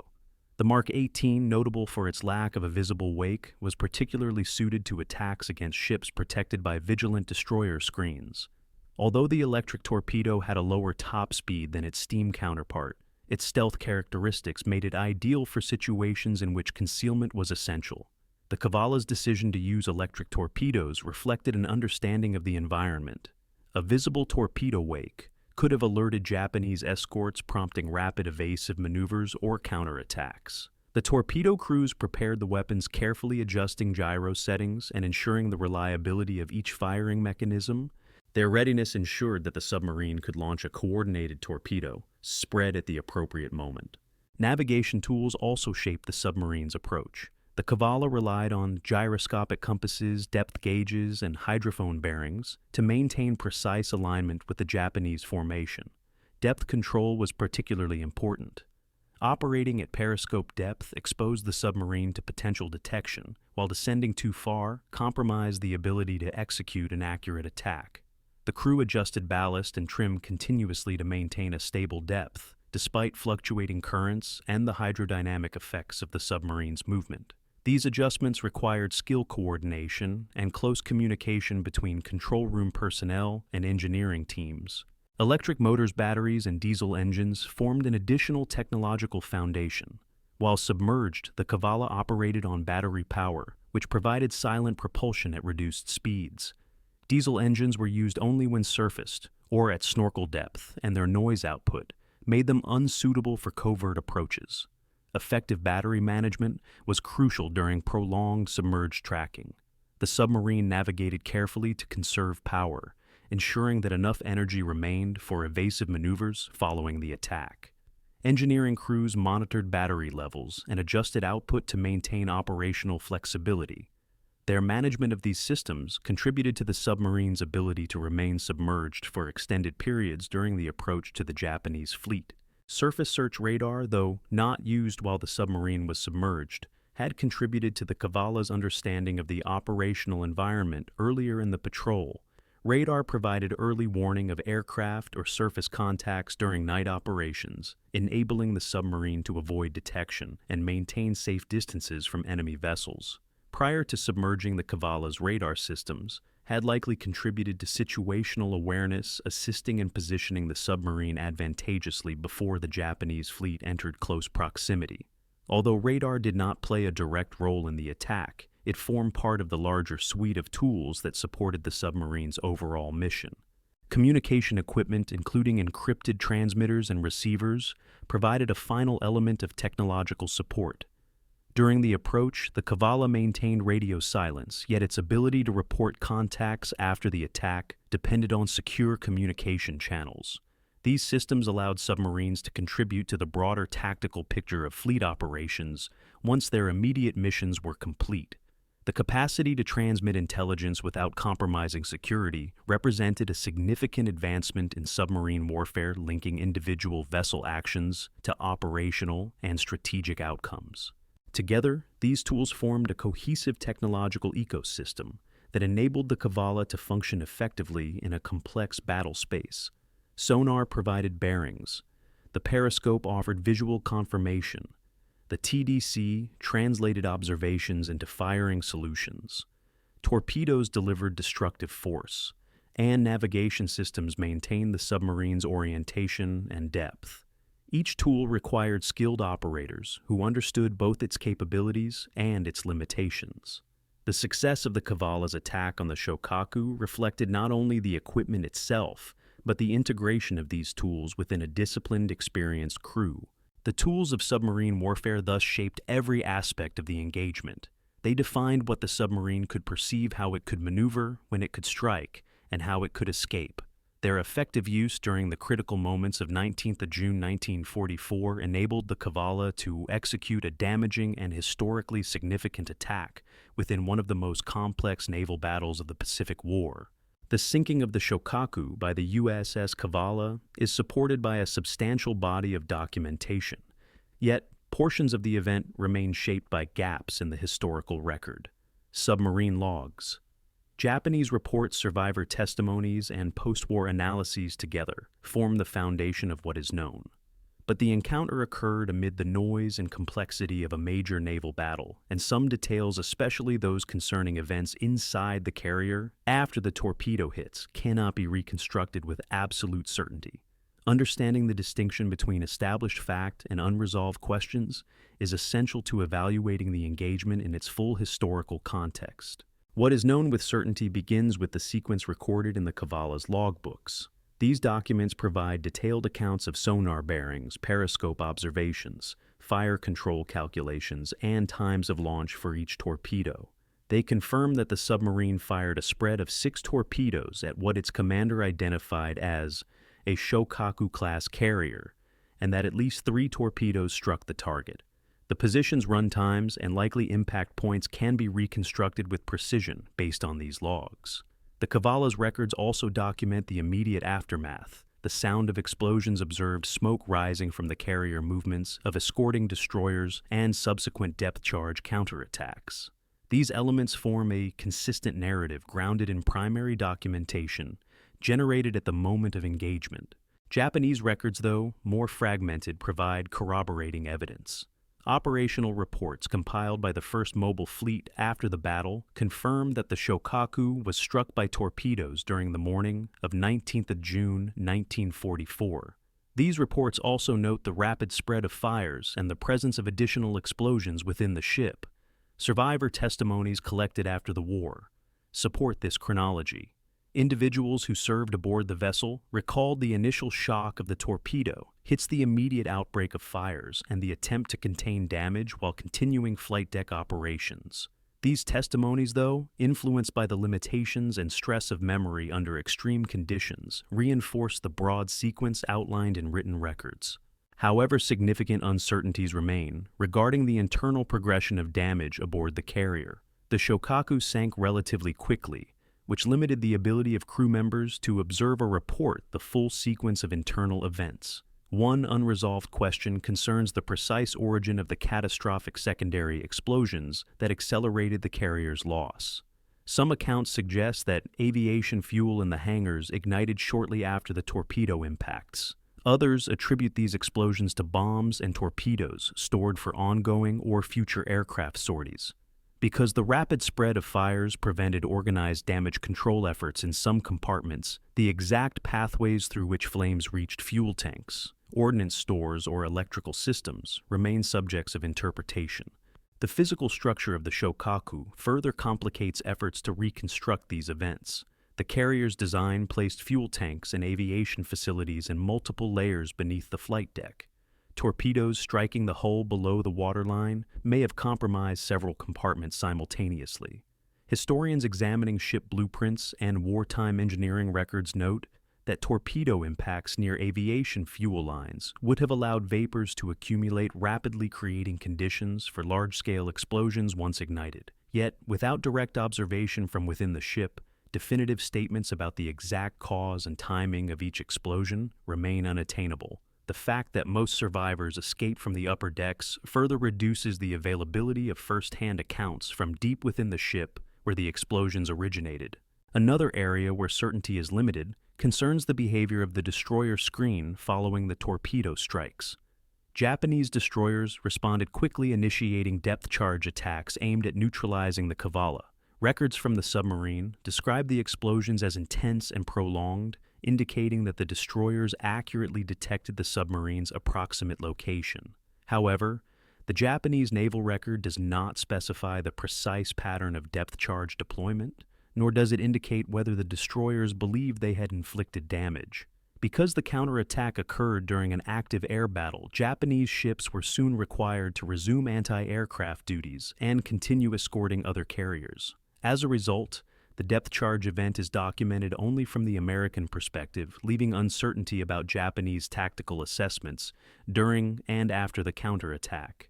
There is also incomplete information regarding the Shokaku's internal communications during the crisis.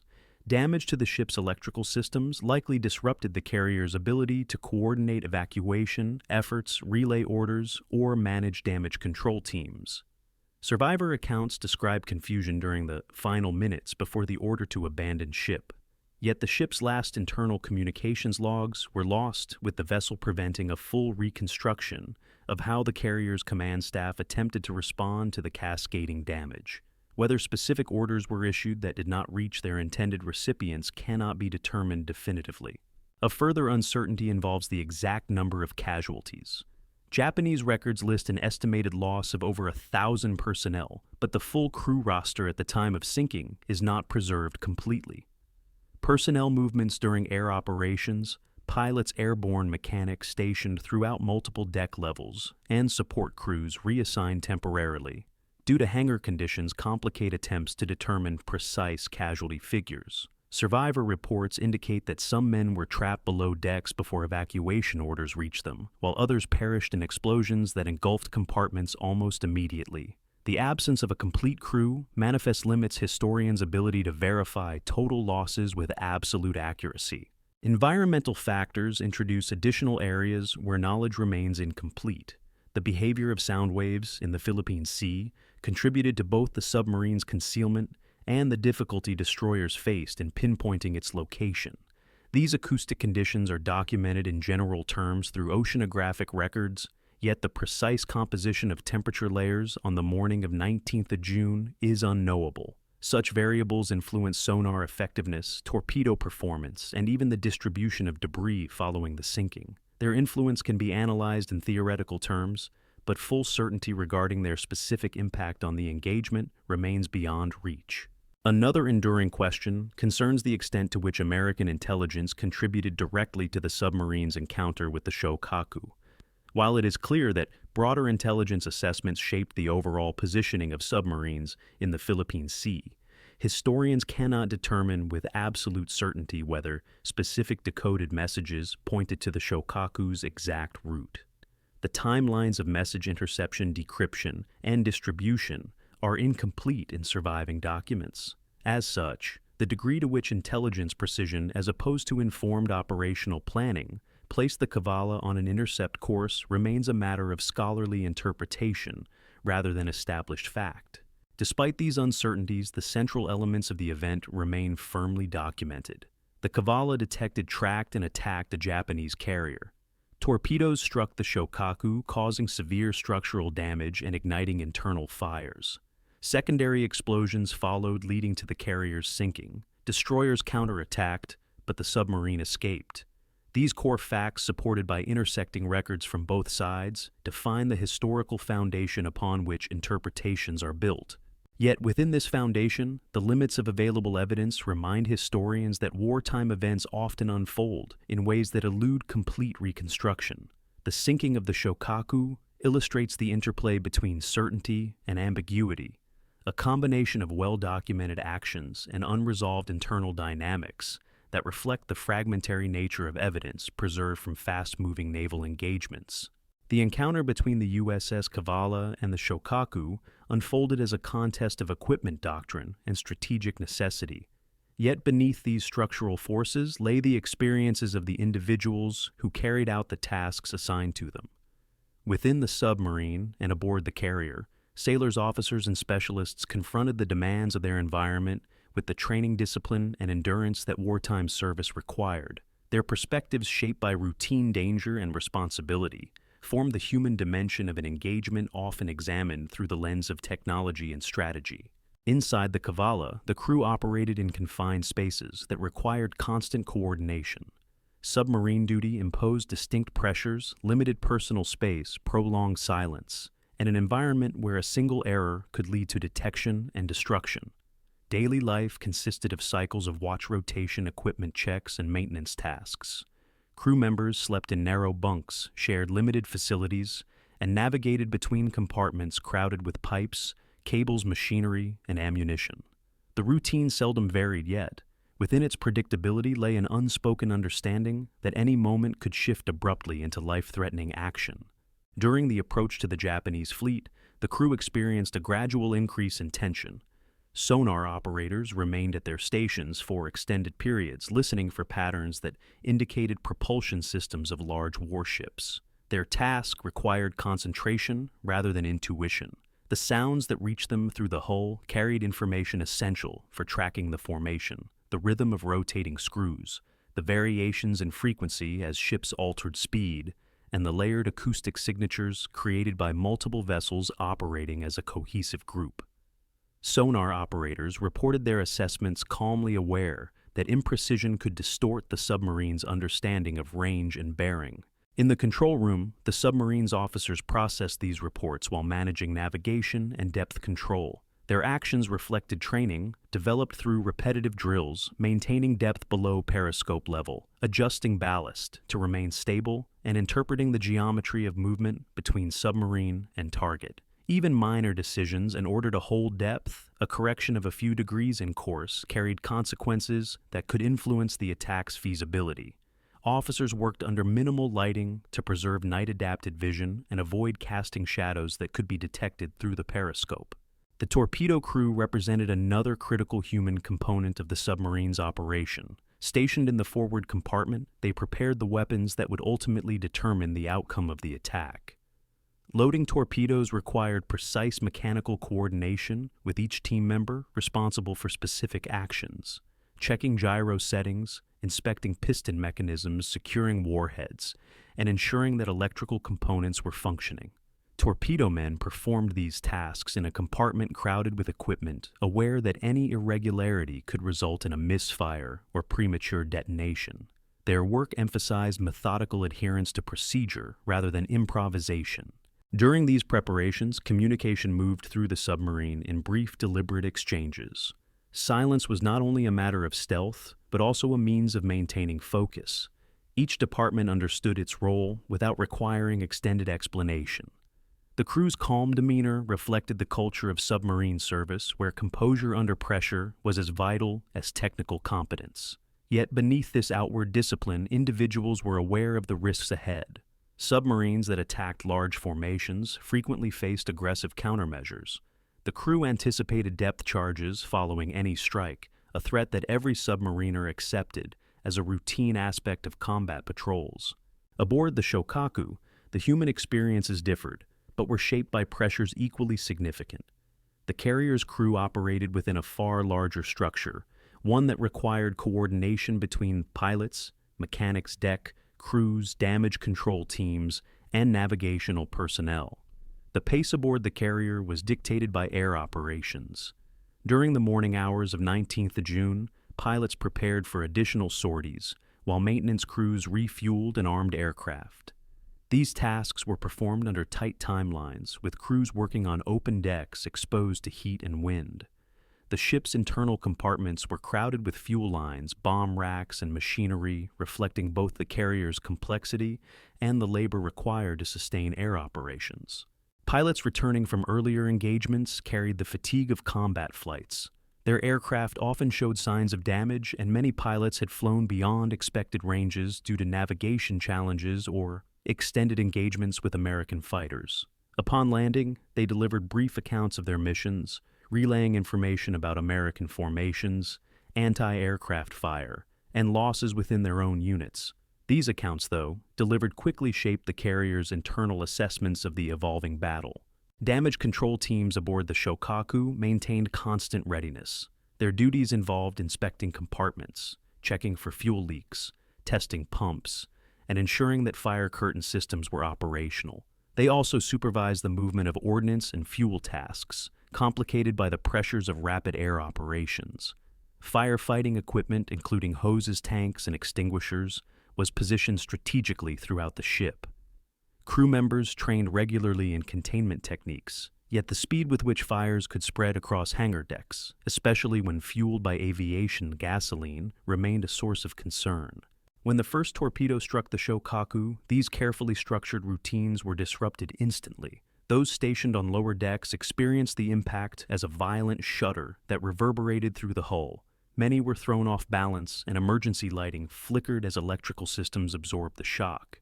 Damage control teams responded quickly, assessing the initial flooding and attempting to stabilize affected compartments. Yet the spread of fire occurred faster than the systems were designed to contain. The combination of ruptured fuel lines and ignited vapors created an environment in which firefighting efforts became increasingly difficult. For many crew members, the rapid progression of events limited their ability to navigate toward evacuation points. Survivors later recalled narrow passageways filled with smoke and heat that forced them to search for alternative routes to open decks. Others described efforts to rescue trapped personnel or redirect water hoses toward advancing flames. These actions occurred under conditions of limited visibility and reduced communication as damage disrupted the ship's internal signaling systems. The crew sought to execute their duties, despite these challenges reflecting the discipline instilled through years of training aboard a major warship. On the flight deck, the scene unfolded differently. Sailors witnessed smoke rising from the lower compartments, even before orders reached them. Aircraft positioned for future launches became hazards as fires spread upward. Ordnance crews attempted to jettison bombs and torpedoes overboard to prevent secondary explosions, though the speed of the unfolding crisis limited the effectiveness of these measures. The heat and smoke forced many to move toward the edges of the deck, where rescue operations by escorting destroyers were already beginning. The human dimension aboard both vessels demonstrates a shared experience of sudden transition from routine to crisis, from structured tasks to survival. Submariners aboard the Cavalla faced the opposite sequence. Their disciplined calm gave way to the coordinated effort of launching torpedoes, then returned to measured action as they executed evasive maneuvers. Destroyer depth charges rattled the submarine's hull, creating an environment of violent motion and unstable footing. For crew members stationed near the bulkheads, the sounds of explosions reverberated, sharply emphasizing the threat posed by the counterattack. Yet, even under these circumstances, the crew adhered to procedure, adjusting depth, monitoring hull integrity, and minimizing noise. These experiences illustrate the demands placed on individuals operating within complex naval systems. The human dimension of the encounter reflects endurance, discipline, and the ability to function within environments shaped by uncertainty and danger. Behind the movements of fleets and the calculations of fire control devices were sailors performing tasks defined by precision and responsibility. Their actions, routine, technical, and often unobserved, formed the human foundation upon which the broader strategic outcomes rested. The destruction of the Shokaku during the Battle of the Philippine Sea produced consequences extending far beyond the immediate loss of a single carrier. The event contributed to a decisive shift in naval power, altered the trajectory of Japanese strategy, and reinforced the evolving structure of Allied operations in the Pacific. Each of these effects developed within broader wartime dynamics, yet the sinking of the carrier accelerated trends already underway and constrained Japanese decision-making during the final phase of the conflict. The most immediate consequence lay in the reduction of Japan's operational carrier strength. The Shokaku Taiho and Zuikaku constituted the last group of large fleet-class carriers capable of conducting sustained air operations. Each had played prominent roles in early war offensives, including Pearl Harbor, the Indian Ocean Raid, and engagements across the Solomon Islands. By mid-1944, these carriers formed the core of Japan's effort to challenge American control of the Central Pacific. The loss of the Shokaku, combined with the sinking of the Taiho earlier that same day, removed two-thirds of Japan's most capable carrier platforms within a single operational cycle. This reduction in fleet strength weakened Japan's ability to generate concentrated air power. Although Japanese shipyards continued to produce new carriers, many lacked the capacity to operate large multi-squadron air groups. More importantly, Japan's pilot training system had been unable to replace losses sustained during earlier battles. By 1944, the country's aviation training pipeline had been compressed to accelerate graduation, resulting in reduced flight hours, limited combat preparation, and diminished tactical proficiency among new pilots. Even before the loss of the Shokaku, Japanese carrier air groups faced declining effectiveness. After its sinking, the imbalance between American and Japanese carrier aviation widened further. Strategically, the destruction of the Shokaku contributed to the collapse of Operation Eigo. Japanese planners had conceived the operation as a decisive counteroffensive aimed at preventing the United States from establishing air bases within range of the home islands. The plan required massed aerial strikes and coordinated fleet movements. Yet the sinking of two major carriers on the first day of the operation undermined its viability. Japanese air units faced numerical and qualitative disadvantages exacerbated by the loss of the flight decks needed to recover and refuel aircraft. Consequently, Japan's ability to sustain air operations diminished rapidly. The American fleet, maintaining superior radar capabilities and experienced fighter groups, capitalized on this weakness, achieving air dominance over the Philippine Sea. The ensuing imbalance led directly to the failure of Japanese efforts to disrupt the American landings on Saipan. With Japanese carrier aviation, depleted American forces faced reduced aerial opposition during the critical days of ground combat. The ability of the U.S. to control the skies supported logistical movements, troop reinforcements, and sustained bombardment of Japanese positions. As the battle on Saipan progressed, the absence of an effective Japanese naval response removed the possibility of relief for the island's defenders. The fall of Saipan in July 1944 marked a turning point in the war, establishing a base from which long-range American bombers could reach the Japanese home islands. The sinking of the Shokaku thus contributed indirectly to the strategic bombing campaign that began later that year. Globally, the event affected perceptions of naval power and the role of submarines in modern warfare. The attack demonstrated that even heavily defended fleet carriers were vulnerable to submarine action. Earlier in the war, submarine attacks against major warships had been relatively infrequent, limited by technological challenges in torpedo reliability and the difficulty of approaching well-protected formations. By 1944, improvements in American torpedo design training and intelligence support had increased the effectiveness of submarine operations. The sinking of the Shokaku reinforced the growing recognition among Allied commanders that submarines could influence major naval engagements rather than merely interdict supply lines. For Japan, the loss underscored the strategic consequences of declining anti-submarine capabilities. Despite possessing experienced destroyer crews, the Japanese Navy had not invested in large-scale development of sonar technology or comprehensive anti-submarine training programs. The demands of carrier operations often diverted destroyers from extended search patterns, creating vulnerabilities within fleet formations. The sinking of the Shokaku highlighted these vulnerabilities and contributed to the broader erosion of Japan's ability to protect its naval assets during a period of escalating American pressure. The geopolitical consequences extended beyond the Pacific theater. Allied governments, observing the rapid collapse of Japanese naval capability, strengthened their diplomatic and military coordination. The British Pacific Fleet accelerated its preparations to join American forces in the later stages of the war, eventually contributing to operations around Okinawa and the Japanese home islands. The Soviet Union, monitoring Japan's weakening position, reassessed its long-term strategic calculus in Asia. Although the Soviet entry into the war against Japan would not occur until 1945, the cumulative losses suffered by the Japanese Navy, including the Shokaku, influenced Soviet assessments of Japan's declining capacity to resist major offensives. Within the United States, the successes of the submarine force contributed to policy decisions regarding naval procurement and post-war strategy. The demonstrated capacity of submarines to attack carrier groups supported the continued expansion of submarine programs. Operational reports emphasized the effectiveness of radar sonar, improved torpedoes, and coordinated intelligence systems. These findings influenced the development of post-war doctrines that would emphasize the submarine's role within a balanced fleet structure. The long-term impact of the Shokaku's loss extended into Japan's post-war naval and industrial reconstruction. The destruction of major carriers and the depletion of experienced naval personnel complicated efforts to rebuild maritime capability after the war.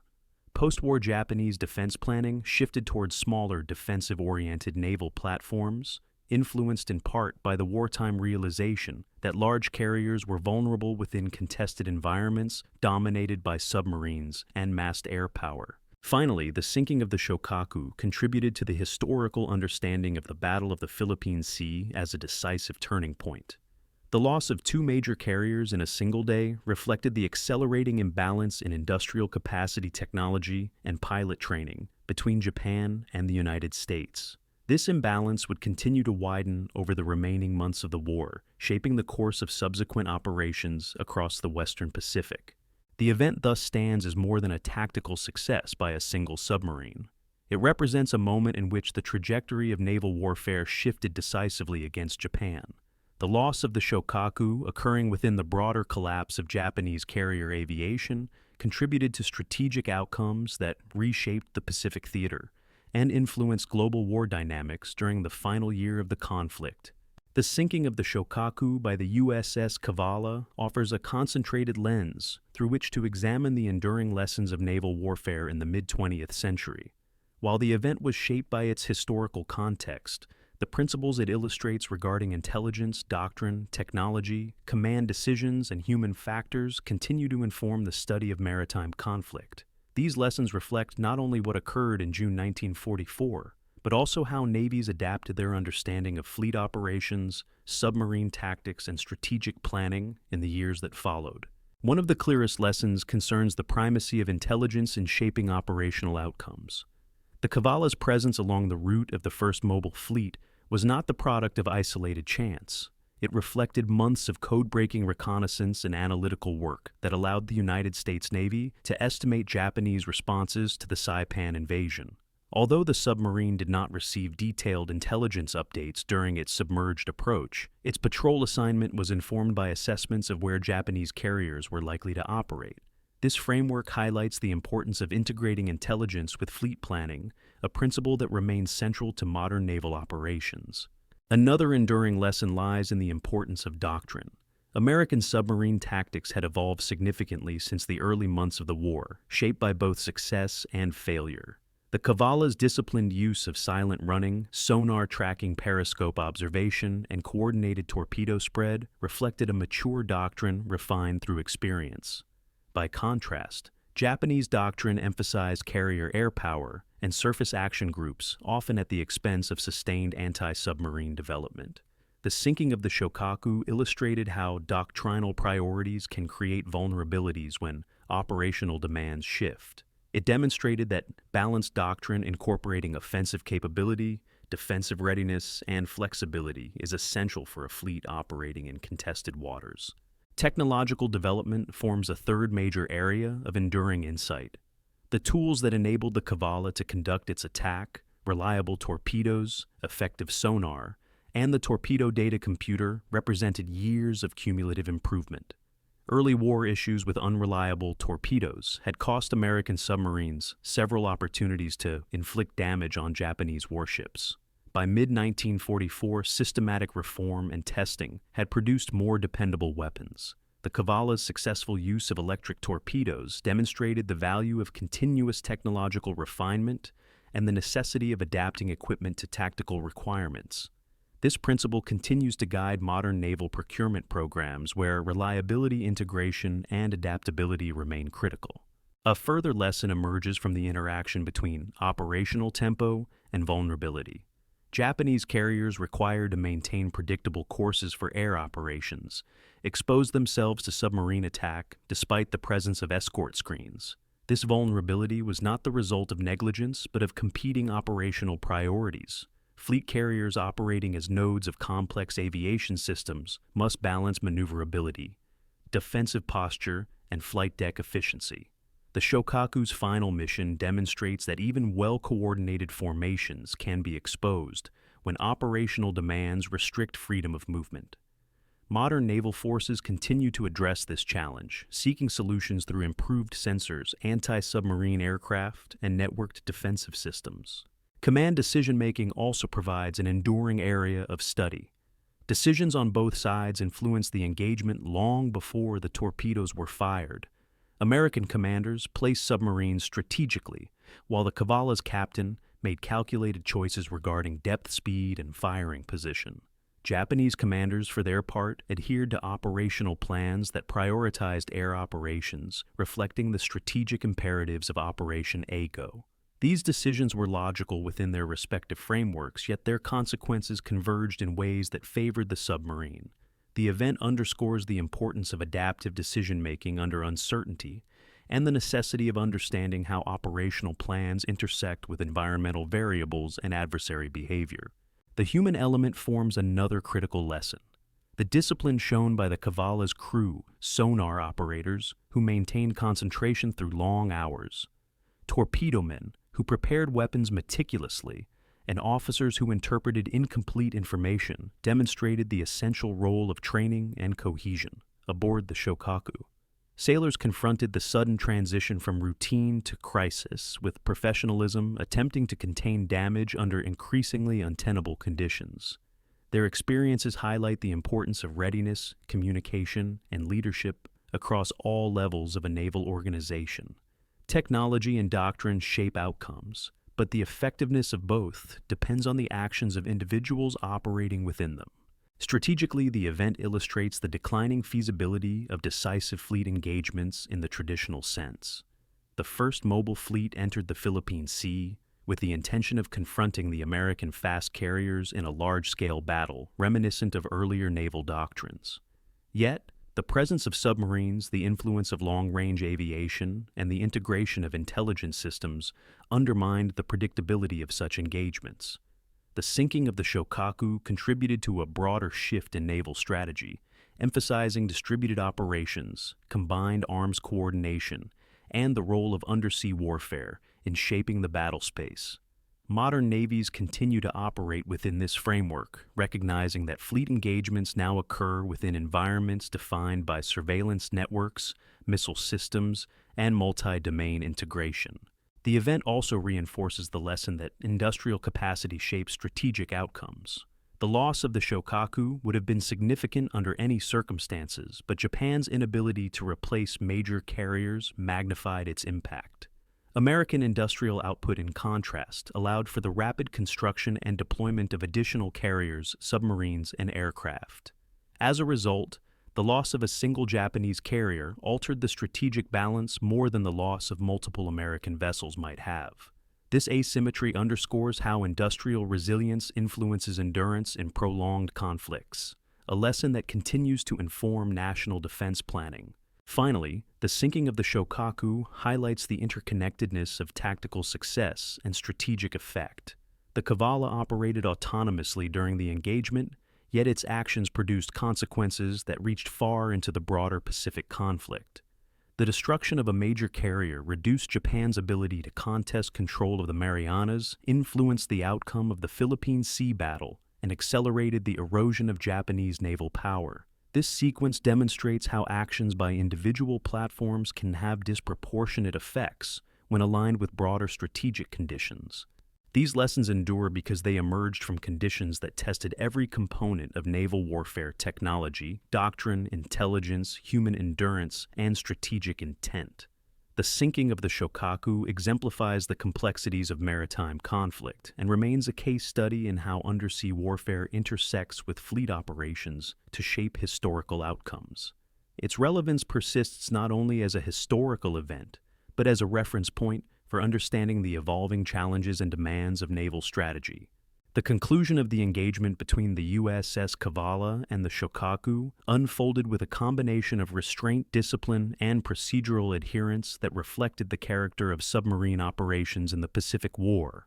After launching its torpedoes and observing the initial results, the submarine confronted a final series of challenges that required as much caution as the approach itself. The destruction of the Japanese carrier, though significant, did not mark the end of danger for the Cavalla. Japanese destroyers responded swiftly, attempting to locate and neutralize the submarine. The pursuit that followed demonstrated the precarious balance submarines maintained between offensive opportunity and the necessity of survival. As soon as the torpedoes struck the Shokaku, the Cavalla's crew prepared for the counterattack they knew would follow. Sonar operators detected increased propeller speed from nearby destroyers almost immediately.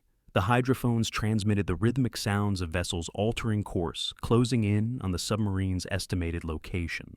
Depth charges soon followed the explosions, echoing through the hull with a force that shook equipment, rattled fixtures, and tested the structural resilience of the submarine. The crew responded with practiced calm. Control room personnel adjusted depth and angle to reduce the likelihood of detection, seeking refuge within sound layers that distorted sonar readings. Engineering teams monitored the integrity of systems and ensured that propulsion remained responsive, despite the impact of nearby detonations. The destroyer's pursuit reflected the intensity of Japanese anti-submarine efforts in the immediate aftermath of an attack on a high-value vessel. Their movements followed patterns designed to isolate and weaken the submarine through sustained pressure. Depth charges deployed in sequences intended to cover a broad range of depths, while destroyers maneuvered to create overlapping search patterns. The Cavalla evaded these efforts by exploiting environmental conditions and maintaining strict noise discipline. Each adjustment in course and depth was made deliberately, avoiding sudden movements that could betray the submarine's location. Within the submarine, the crew adapted to the changing acoustic environment. The sounds of explosions masked their own movements, allowing the vessel to execute a gradual escape. The control room monitored bearing changes from pursuing destroyers, ensuring that the submarine remained outside the most concentrated zones of search activity. The transition from attack posture to evasion required continuous communication among officers, sonar personnel, and engineering teams. Despite the severity of the counterattack, the crew maintained composure, each member focused on the tasks assigned to them. Over time, the intensity of the pursuit diminished. Destroyers required to resume escort duties and respond to the unfolding air battle above gradually reduced their depth charge deployment. The Cavalla, still submerged and silent, continued its withdrawal. The submarine eventually reached a depth and position that provided relative safety from Japanese sensors. Only after extended observation confirmed that no further pursuit was imminent did the crew allow the vessel to resume standard operating procedures. This measured return to routine reflected the discipline essential to undersea warfare, where premature movement could compromise survival. After emerging from the immediate threat, the Cavalla's commander prepared to transmit a contact report detailing the engagement. Radio silence had been maintained throughout the attack, but fleet intelligence required timely updates to inform ongoing operations. The submarine surfaced cautiously during nighttime hours and sent a brief encrypted message confirming the sighting of a major carrier, the attack, and the probable sinking. The report contributed to the evolving situational awareness of the U.S. Fifth Fleet. Although the main carrier battles of the Philippine Sea had already reached a decisive phase, confirmation of the Shokaku's destruction provided valuable context for American commanders assessing Japanese capabilities. The broader operational environment continued to evolve following the attack. The Japanese First Mobile Fleet, weakened by the loss of two major carriers and suffering significant aviation losses, withdrew from the area. American forces consolidated their gains around the Marianas, supported by sustained air and naval operations. The Cavalla, having completed a successful patrol and survived a challenging counterattack, repositioned itself for further duties before eventually returning to base. Its actions during the engagement demonstrated the effectiveness of American submarine strategy and contributed to the cumulative pressure exerted on Japan's naval forces. Aboard the Cavalla, the crew reflected on the engagement in terms consistent with wartime routine. Accomplishment was measured through adherence to procedure and the successful execution of assigned tasks, rather than through personal narratives of victory. After the counterattack subsided, torpedomen inspected remaining weapons, sonar operators reviewed their logs, and officers documented observations for post-patrol analysis. This process ensured that lessons learned from the engagement would inform future operations. The submarine force maintained a culture of continuous improvement, evaluating the performance of equipment tactics and command decisions after each patrol. The sinking of the Shokaku, while a significant development in the Pacific War, did not alter the day-to-day responsibilities of the submarine's crew. They continued to monitor the seas for additional threats, maintain readiness for further engagements, and uphold the discipline required for extended patrols. Their actions reflected the broader nature of submarine service, prolonged periods of routine, punctuated by brief, intense engagements that demanded precision and coordination. In retrospect, the conclusion of the encounter underscores the contrast between the scale of the strategic impact and the restrained manner in which submarine operations were conducted. The Cavalla's attack contributed to a decisive shift in Japan's naval capability, yet the submarine's actions were marked by quiet professionalism rather than dramatic confrontation. The measured end to the pursuit illustrated the essence of undersea warfare, where success depended on silence, discipline, and the effective integration of human skill with technological systems. The engagement also highlighted the nature of naval conflict in the Pacific War's final years. As American forces advanced across the Central Pacific, their success increasingly reflected the combined strength of industrial capacity, technological innovation, and coordinated strategic planning. The ability of a single submarine to influence the broader course of a major battle demonstrated the interconnectedness of tactical actions and strategic outcomes. The Cavalla's measured withdrawal after the attack symbolized the operational maturity of the U.S. submarine force and its capacity to navigate the complexities of modern naval warfare. In the final analysis, the encounter between the Cavalla and the Shokaku concluded not with spectacle but with a return to disciplined procedure. The submarine's escape, its communication of the attack, and its continuation of assigned duties reflected a form of professionalism that defined American undersea operations.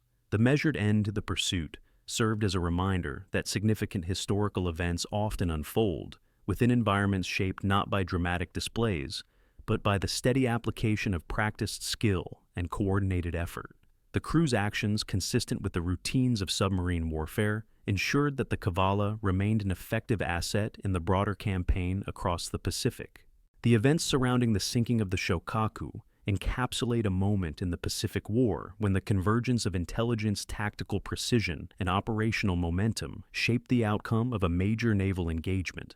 The USS Cavalla, operating independently within a vast and dynamic battle space, executed its mission with discipline informed by years of wartime refinement. Its actions contributed directly to the weakening of Japan's carrier force at a decisive phase in the Battle of the Philippine Sea. Yet the significance of the event extends beyond the destruction of a single vessel. It reflects the transformation of naval warfare in an era defined by expanding technological capability and evolving strategic doctrine. The encounter demonstrates how individual platforms, whether submarine or carrier, functioned within systems that connected reconnaissance communication and coordinated fleet movement. The Cavalla's presence in the Japanese fleet's path was shaped by intelligence assessments, while the Shokaku's vulnerability emerged from operational pressures inherent in large-scale air engagements. The interaction between these forces underscores the complexity of maritime conflict, where outcomes arise from the alignment of multiple factors rather than isolated actions. The aftermath of the engagement reinforced the strategic trajectory already underway in the Pacific. With Japan's carrier strength diminished and American operations in the Marianas advancing steadily, the balance of naval power continued to shift decisively.